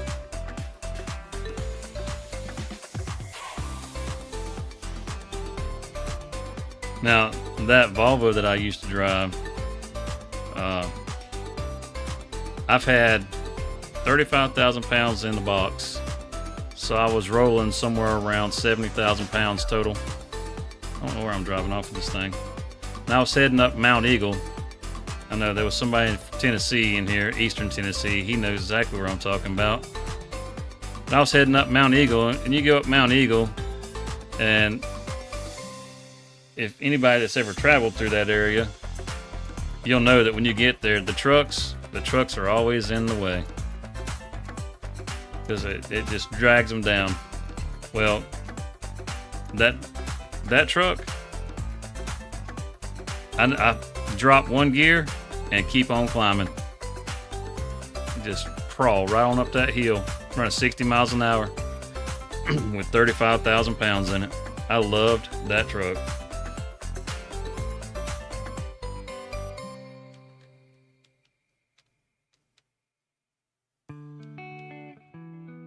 I know plenty of you've probably heard of Swift. That was one of the first companies I drove for way back when. And that Volvo, it was, just to give you an idea, that Volvo then was only a year old whenever I was driving it. So, and it was a Swift Volvo. But I used to love it. I get over to Mount Eagle and standard. I prefer standard. But you get over to Mount Eagle or any mountain really, it didn't really matter. You get those other trucks coming through there, and they always talk trash on the radio to the Swift drivers. You know, it's just kind of a thing that drivers like to do. Give the Swift guys hell.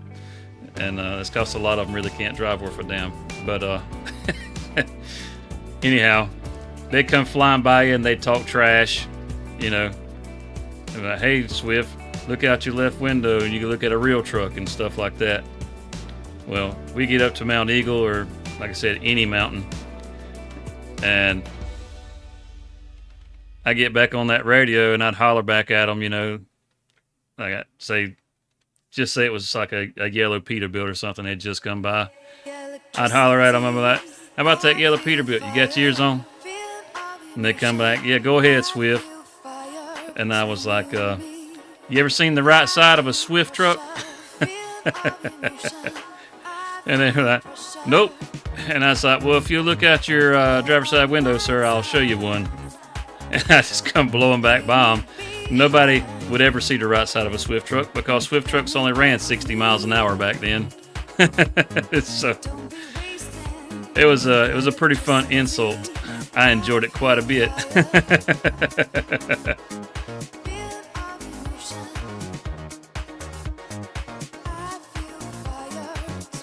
Just kind of stroking right around them.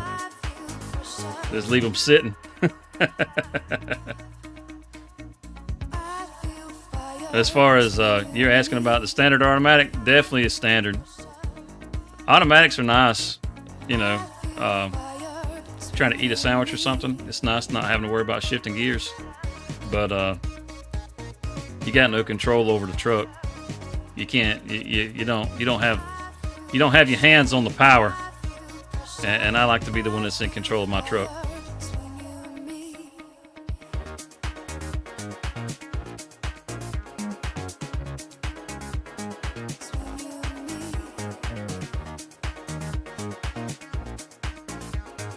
Yeah, the birds. Yeah.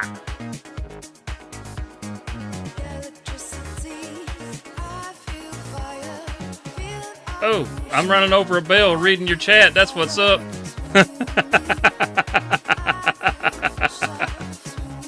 What's going on, Top Cheese?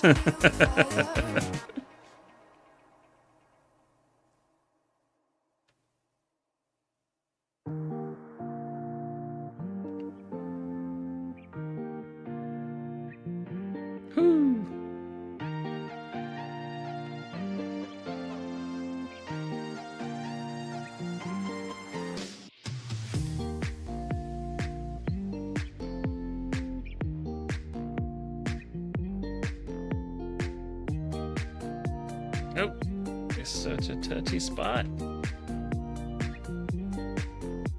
Love the content. Hey, thanks, man. speaking of loving the content, I hadn't said a word about this the whole stream. If for whoever is still paying attention to anything right now, if you don't mind, drop us a like, and you don't got to subscribe, but if you do, that's great. You help me get to my goals that I've got set. These are just goals I set for myself. But drop us a like. Let us know you enjoy the content.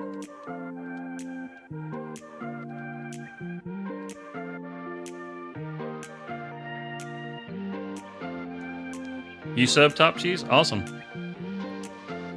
I've got a few videos that I've put up. I'm pretty proud of my last little short. I thought it was hilarious. Yeah, I heard that. I think Farmer Klein was talking about the crew. He likes playing Wreckfest a good bit, and he was talking about how it was going to be on sale. See, I gotta get my little flatbed and get the bales out the yard.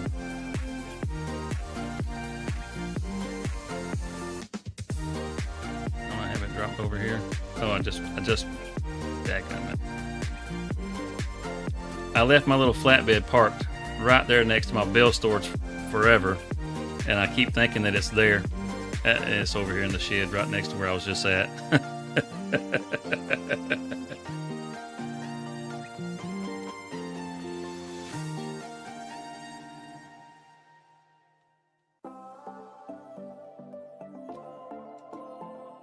I never played the Crew 2. I played the Crew, but back when it first came out.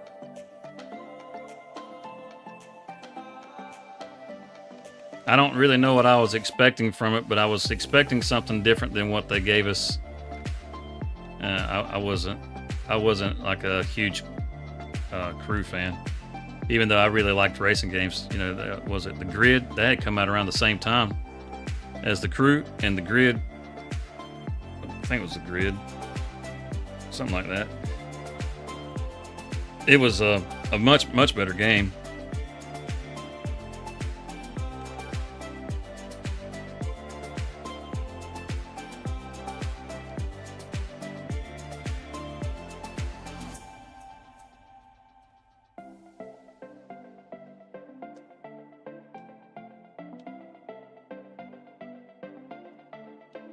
You see some content on FS25? Well, I've got a little bit of stuff I've released on 25.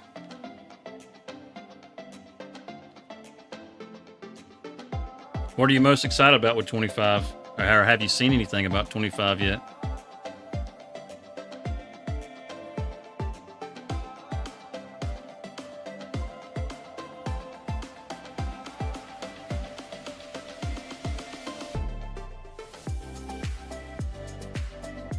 The new maps? Yeah, Riverbend Springs. I'd say the person that probably has the best view of what, driving around on the map so far is DJ. DJ got to get his hands on it over at Gamescom, I think it was. Him and Farmer Crop both did, but I think DJ might have got his hands on it kind of by himself and was able to kind of do a little bit of driving around. Now he's not just driving around without any supervision. Of course Kermit's there, but it's not like a lot of the content that we've been getting as far as what Johnson's been letting us see. It's a little more of him driving around kind of from one place to the next, so you can see the maps a little better. And as far as the maps that are going to be in it, there's only one map that we don't know about so far, and that's the Asian map. As far as the other two maps, we already know what they're going to be. I mean, that's that Riverbend Springs, and like I said, I mean, you can check DJ stuff out. He's got some stuff that you can see on that, where you can kind of see around more than what Johnson's shown us. And the other map is Sri Lanka. It came out in the Premium Edition DLC for 22. That's going to be the other map. That's going to be the European map.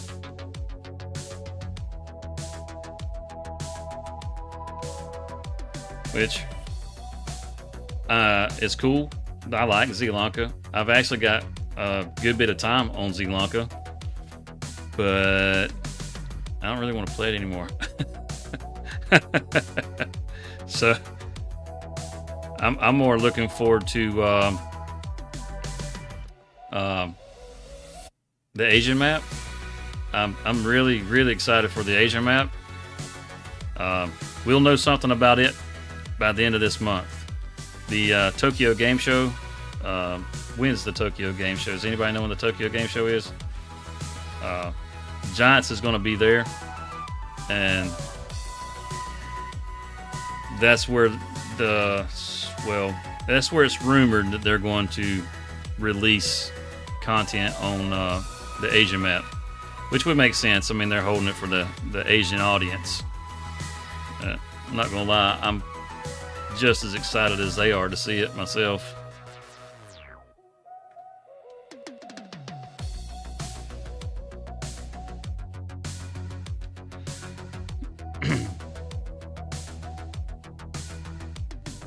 What do animals do? You haven't heard anything about the animals. Okay, cool. Well, how about we do this real quick?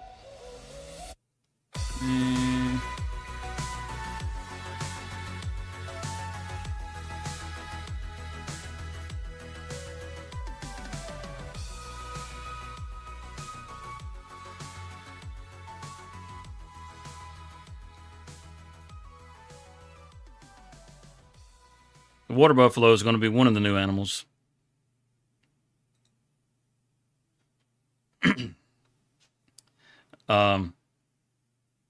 You can see the teats, be able to get milk off of them. They make, for making cheese and that sort of thing. Let's see if it's on here. Yeah, there we go. You can see making mozzarella cheese with the buffalo milk. And buffalo milk. I don't know if you can read that or not, but it actually says buffalo milk. So we're going to have like your regular old cow milk, and then there's going to be buffalo milk. And I guess the reason that's distinguishing between the two, aside from the fact that, it's buffalo milk, is so that we can do the mozzarella production. And then the other animal that we know that has been confirmed, that's a new animal, that would be goats. And we'll be able to get goat milk as well. But we're also getting babies.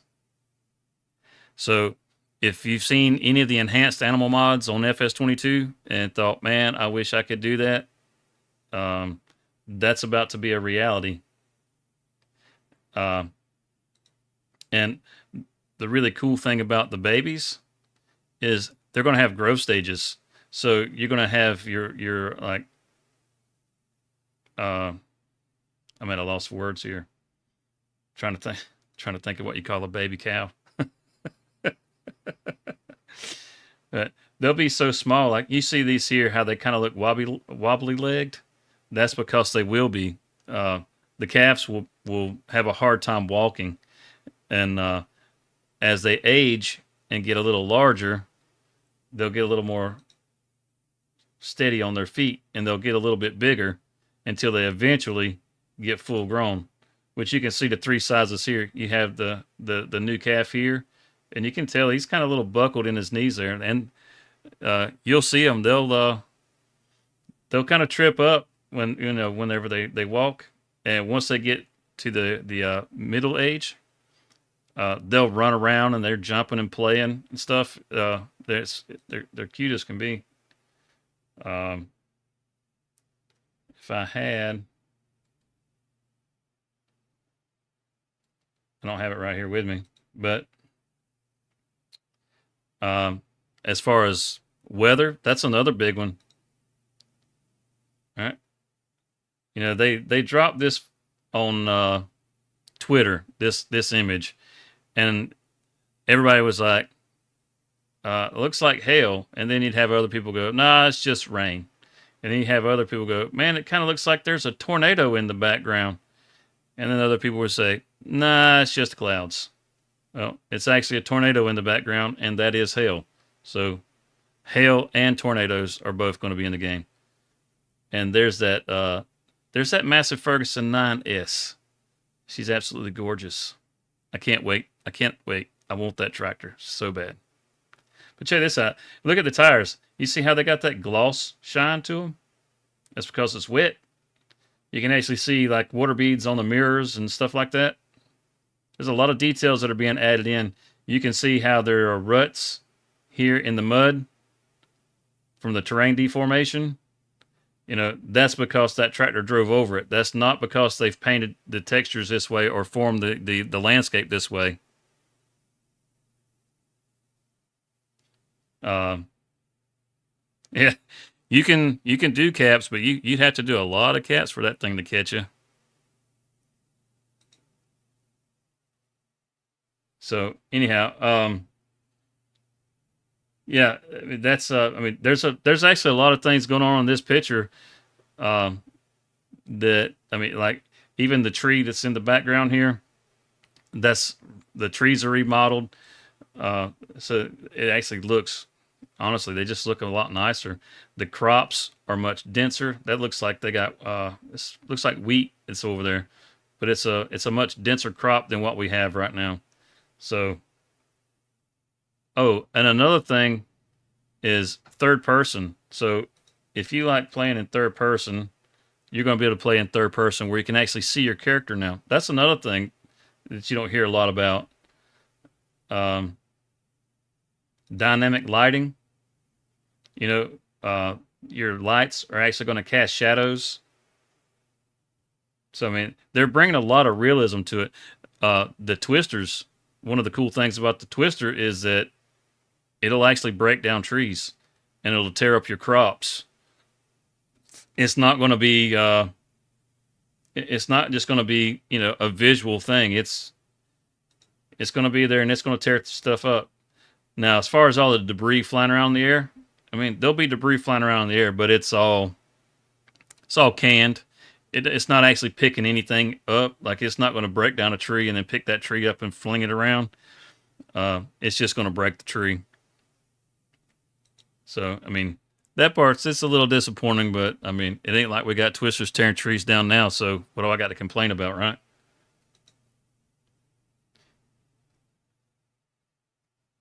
It's an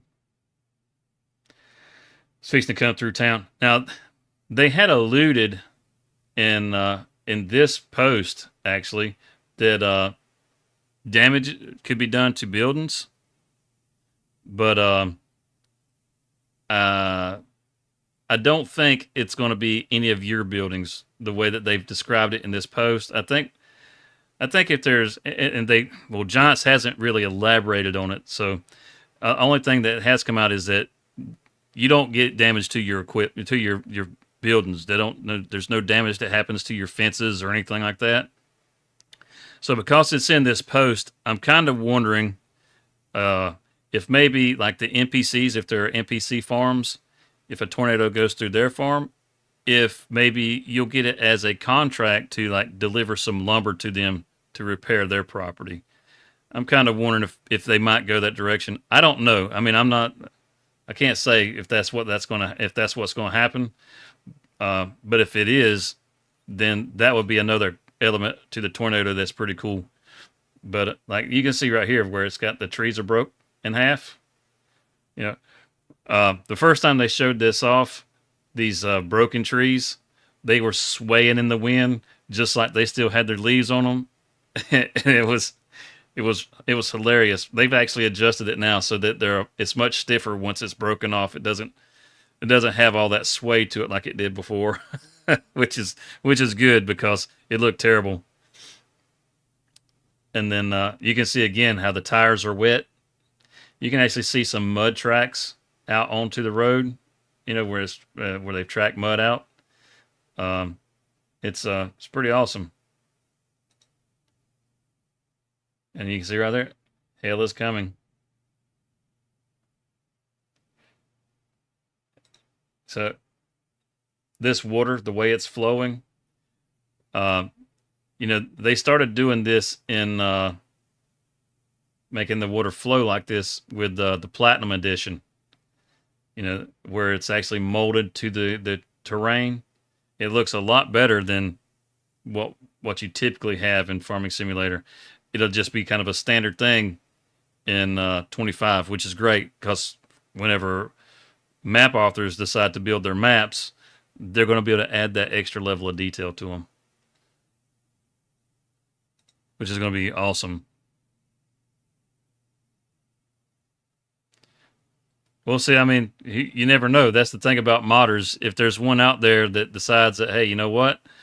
I'd like to make sure that the tornadoes can do some real damage, then they could, somebody will probably do it.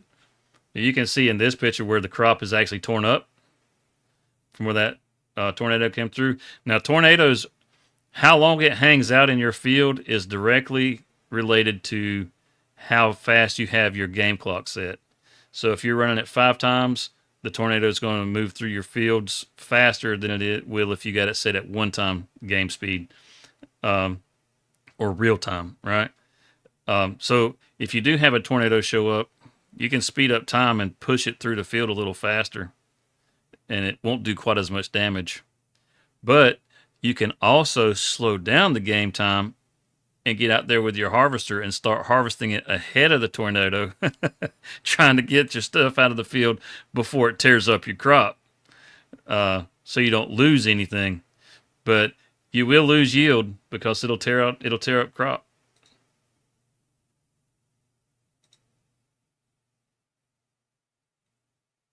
You see the barn design back there. It's gonna be pretty cool. You can see the lighting right here. There's a little bit of that fog. I know a lot of people have been real concerned about the fog and there being too much fog. But you can see how the fog is working in this area right here where they're using that lighting, and you can see the rays shining down through it. I'm actually glad they're kind of upscaling the fog a little bit. I mean, you've got fog in 22, but it's not like the fog in 25. The fog in 25, it'll actually settle into low areas, whereas on 22, it's just there, you know.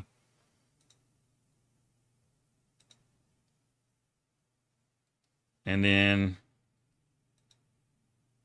if you haven't seen spinach, we're actually going to be able to harvest twice in one planting. So once you plant it in March or April, actually, if you want to harvest it twice, you're going to have to plant in March. If you wait until April, you're not going to have it's not going to have enough time to grow before, or it's not going to have enough time to grow so that you can harvest it again. So if you want to be able to harvest spinach twice, you'll have to plant it in March.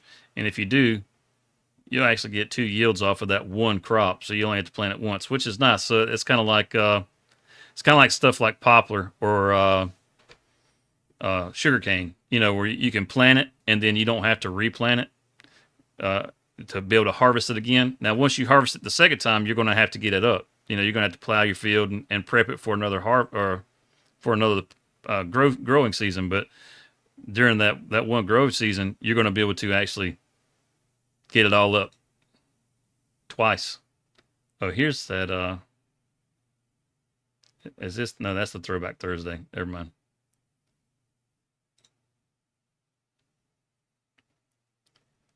This is another. I say this is another shot of one of the fact sheets they sent us. I think they sent this Aquila to us already. I think they did. I have to look at the fact sheets to tell for sure. But they have sent this, which is awesome. That's the spinach harvester. Cool thing about this is that this is like a vacuum on the front. It actually stands the leaves up so that whenever the chopper comes through, it cuts it. It cuts below the leaf. It doesn't cut your leaves. That's how they get those nice full leaves, using a vacuum on it.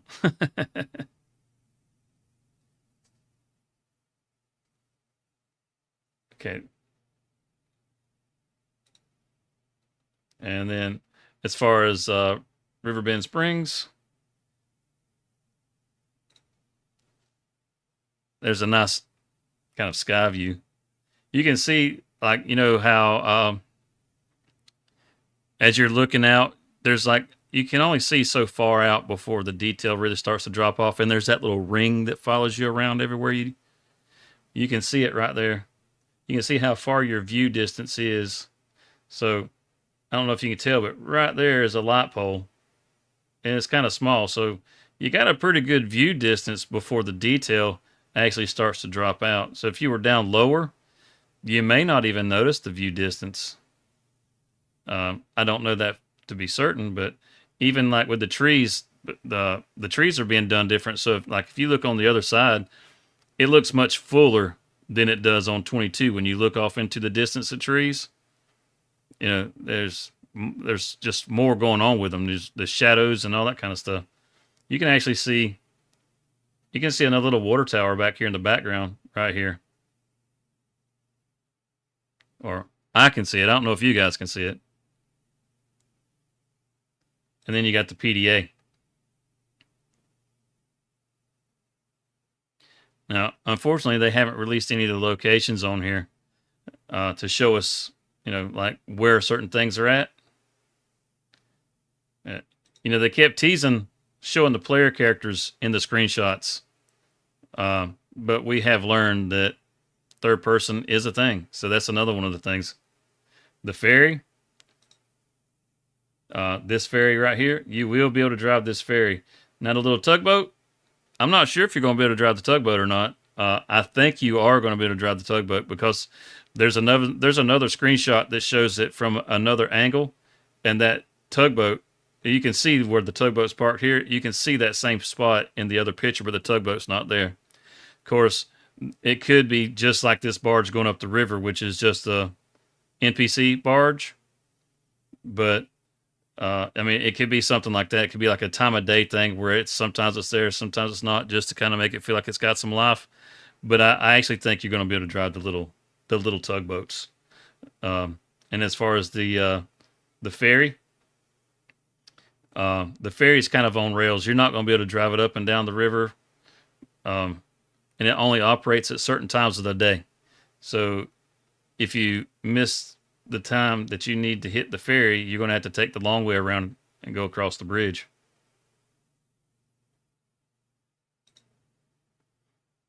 You actually be able to. It looks like you actually be able to load the barges too from the grain mill, which there's a railroad track that runs along beside this one too. So you may be able to. Heck, I don't know. We might be able to load up the train and take this stuff over to the grain mill, or just take our stuff to the grain mill and we can load on a barge or a train. I don't know. I don't know. But here's one of the new productions.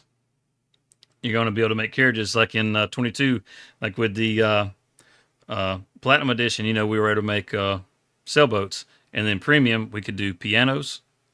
Well, this one's going to let us do stagecoaches, which is super cool.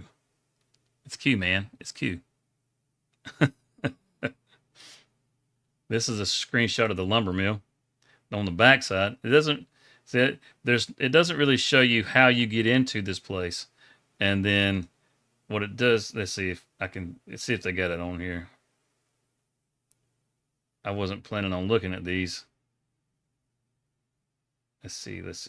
No, it's not in this set of pictures, but there's another one that shows the backside of the sawmill, and in that picture on the backside, you can see more of the water, and you can see one of those little tugboats out there, and there's some logs floating around. I'm kind of wondering if we're going to be able to float logs, because it really seems like it.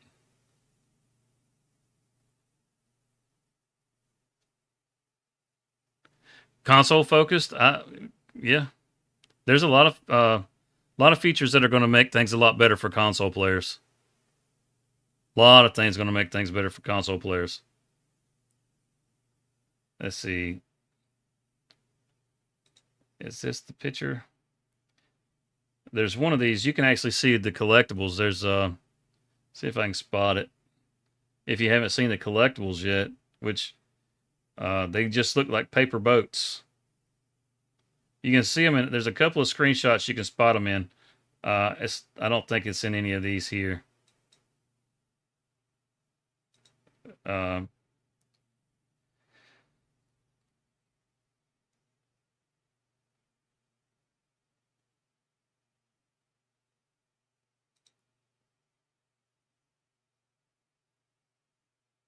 no, I don't think it's on any of these here. But there are some that they've released that you can actually see the collectibles. Like I said, it just looks like a paper boat. You know, if you've ever folded a little paper boat to wear like a hat or anything like that, it's just kind of what they look like. Let's see, was that the planner they showed us a while ago on the fact sheet? Oh no, that was the merger. That was the merger. Okay.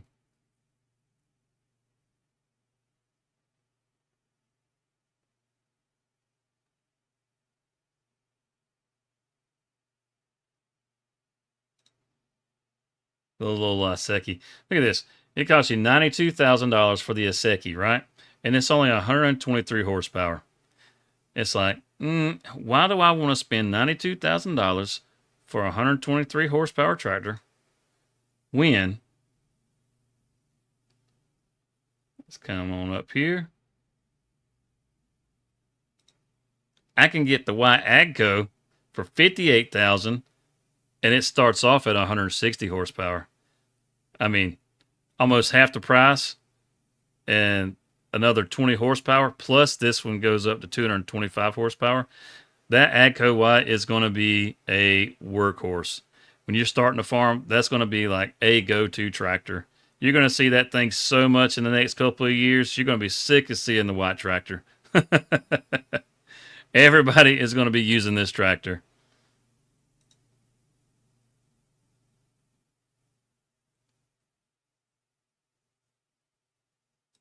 And then you got the 3650.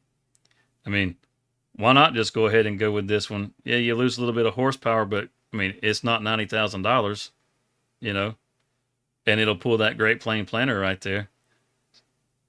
So you got two small, medium-sized tractors that you can have at really affordable prices out the gate, which is really nice. And there's going to be that Agco White is going to be a tractor everybody's going to want to drive. Everybody seems to love the White brand. And for $254,000, oh, 280 horsepower is not bad. But then again, $254,000 for 280 horsepower, or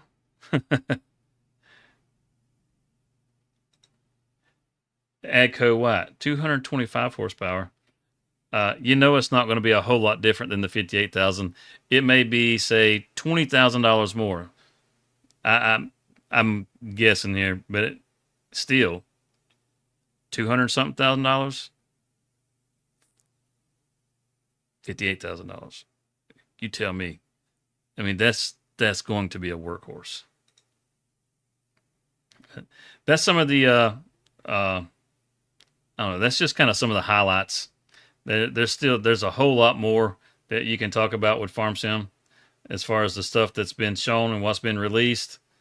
And there's a whole bunch of videos. I've got a couple of different things over on the channel that you can look at to see some of the other stuff, you know, or get a little more detail about things.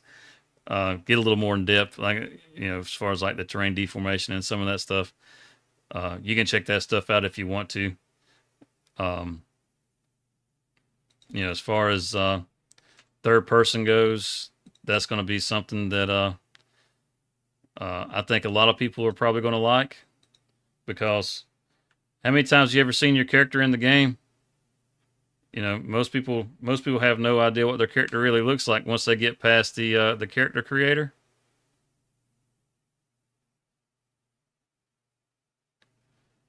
Let's kick that back over.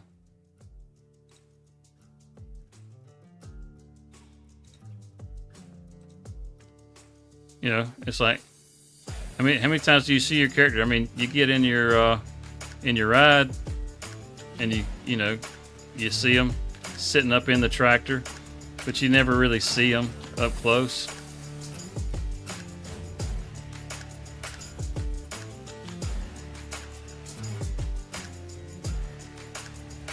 And it really is in third person. I mean, not the whole game. I mean, it'll be an optional thing, right? Like, you'll actually be able to choose whether it's third person or first person. So, but you'll have the option, you know.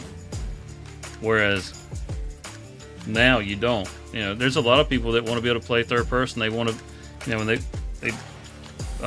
put the outfit on the fella, you know, they want to be able to see their outfit. But that's not an option. You can't do that. So now you're going to be able to. Let's just hope that the animations look better, because if you look, I mean, look at my guy. What's he doing loops for? He looks like he's got stains in his pits because his arms are coming through the sleeves. So hopefully they improve on that. I mean, it was never meant to be played in third person on 22. So, you know, it's kind of runs around funny. So hopefully they fix the models on that stuff. But, you know, it is what it is. And where's my... Yeah, let's turn it off. Don't need to see that guy running around. Nobody wants to see that guy. But I do believe I have gone way past time what I was planning to do. Let's see. Cavalier Roy! Holy cow, we got Cavalier Roy in the chat. What's up, Cavalier Roy? I've read your chat a while ago. Didn't even recognize your name there. So that's the guy you guys want to ask about this map right there. He's the author to this map. I'd just like to say, I think your map is awesome, sir. I love that you've combined these four together, and it's pretty phenomenal. I love all the customization that you put into it, and it's great. It's absolutely great. So that's me doing my little, you know, my gushing over the modders.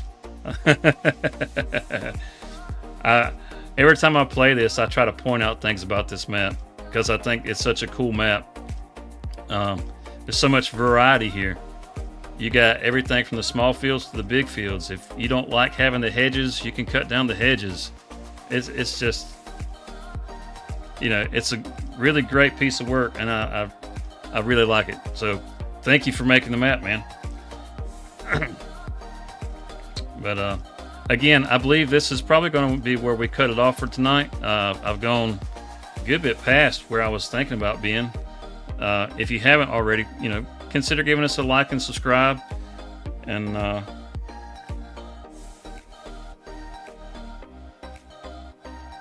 you know, I keep telling the guys, you know, hopefully if you know, like you said, if speculations are right, we'll get the 4X maps on console. I've had a lot of console players, you know, they get bummed out when they find out that I'm on a 4X map because they want to play it too. So I just pull up the price chart where I can see the different names of the maps, and I send them your way, man. The like, you know, the Ebony Island, Glen Lathe, and all that. Mostly I'm playing on Ebony Island, so hopefully they can spike that for you. But you know, they seem to, their spirits seem to be lifted a little bit when they find out that they can at least play at least a part of it. Because if you ride around on this map just a little bit, it's a cool map. It's nice, you know. It's got a good layout.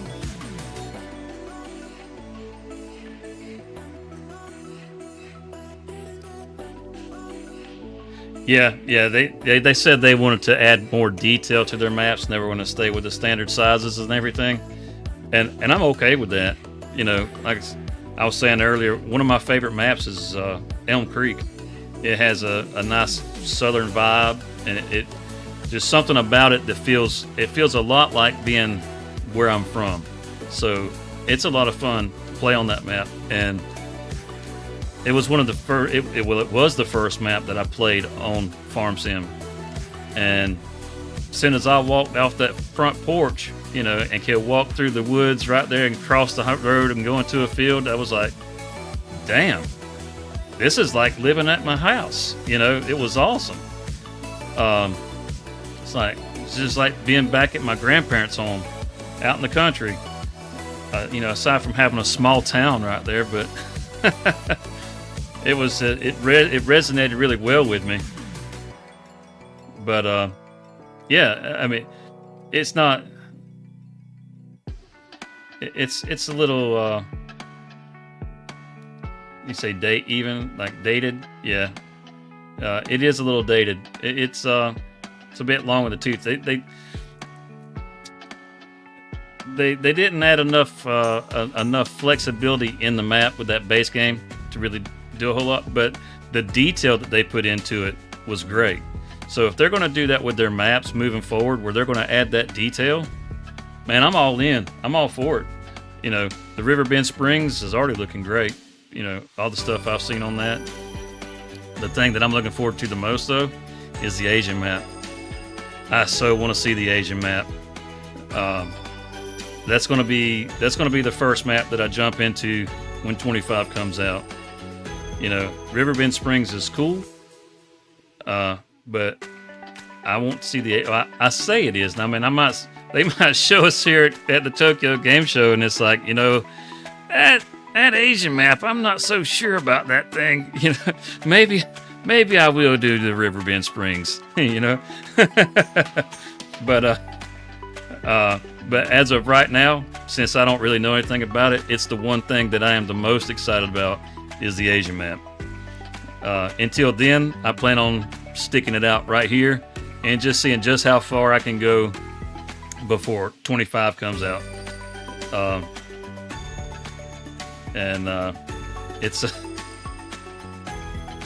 It's progressing slowly but surely. I got my silage going over there, so we'll start making some TMR, and then we'll get us some cows, and we'll just keep on pushing. And again, I guess I'll roll back around to my outro. You segued me there. I'll get segued quick. You start talking about giant stuff, and I fall in love about it. I love it.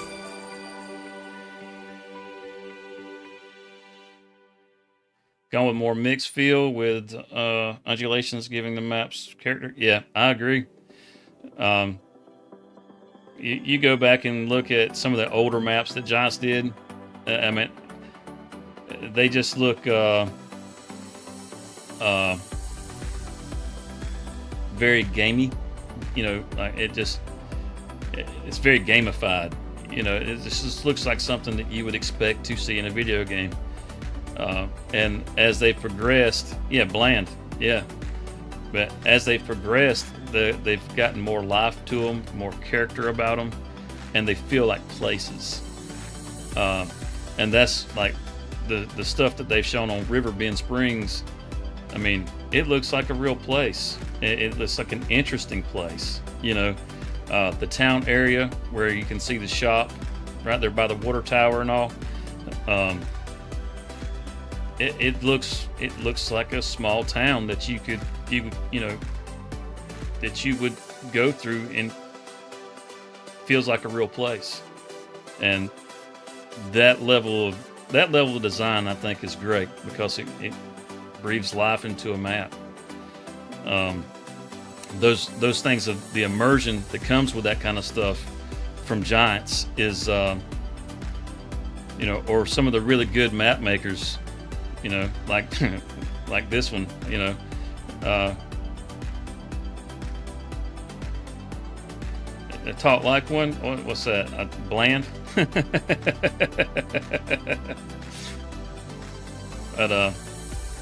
But like I said, the the stuff that they put into it and the details they add to that level of immersion, and it's nice. It's what makes this game so good. I'm doing good, Paul Gamer. How are you doing today, man?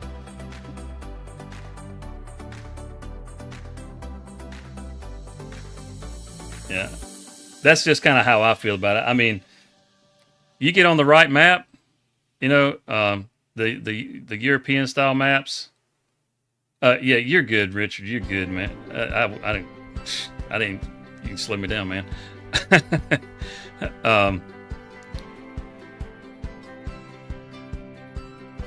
Yep, we're playing 22. That's right.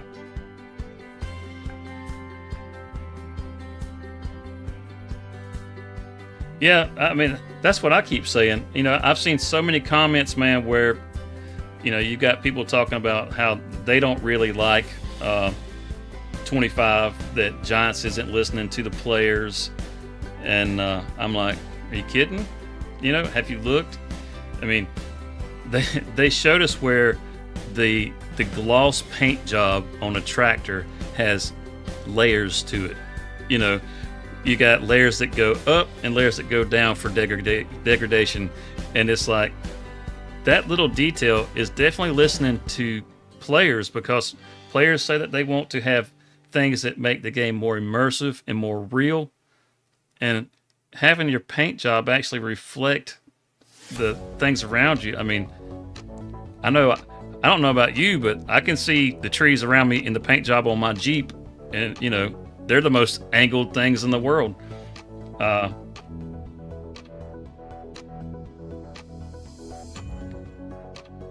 There's one less mod needed. Yeah.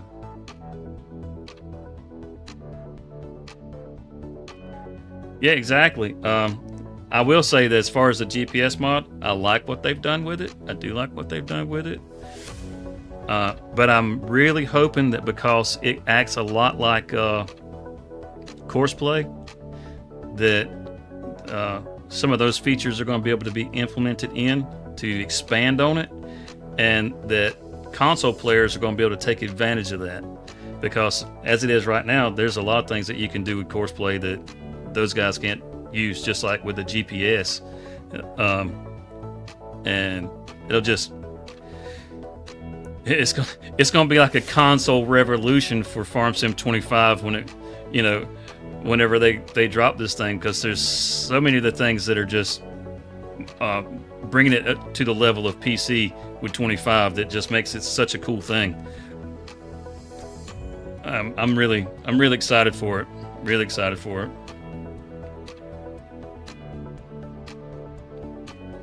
But yeah, like I was saying, you know, just that one little detail, the GPS,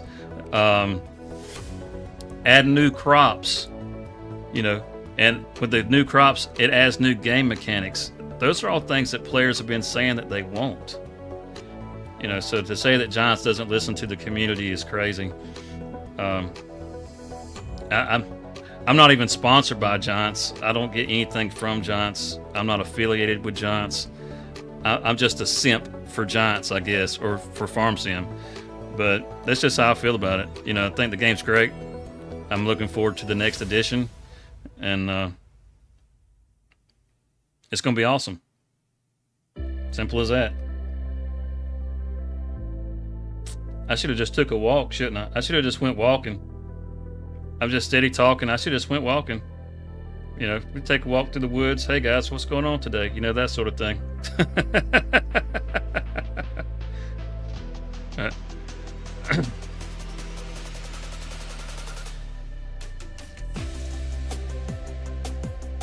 Oof, I gotta clean up some of this equipment.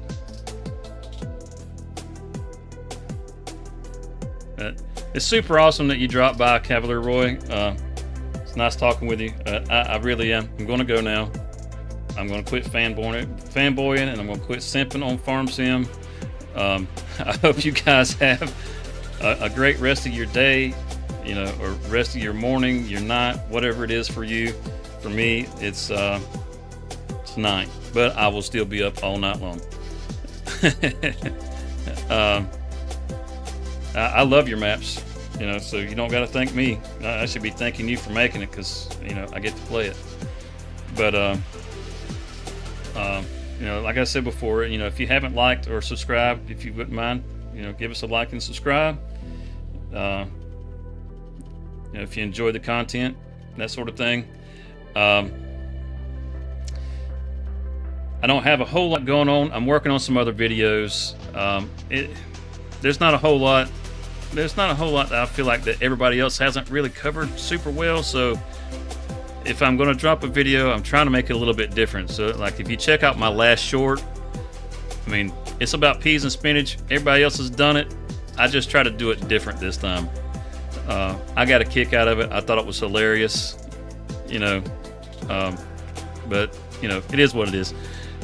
Anyhow, I will be back next Sunday at 8 a.m. or 8 p.m. I say 8 a.m. almost every time. I'll be back next Sunday at 8 p.m. So if you guys want to come hang out again next weekend, I'll be here.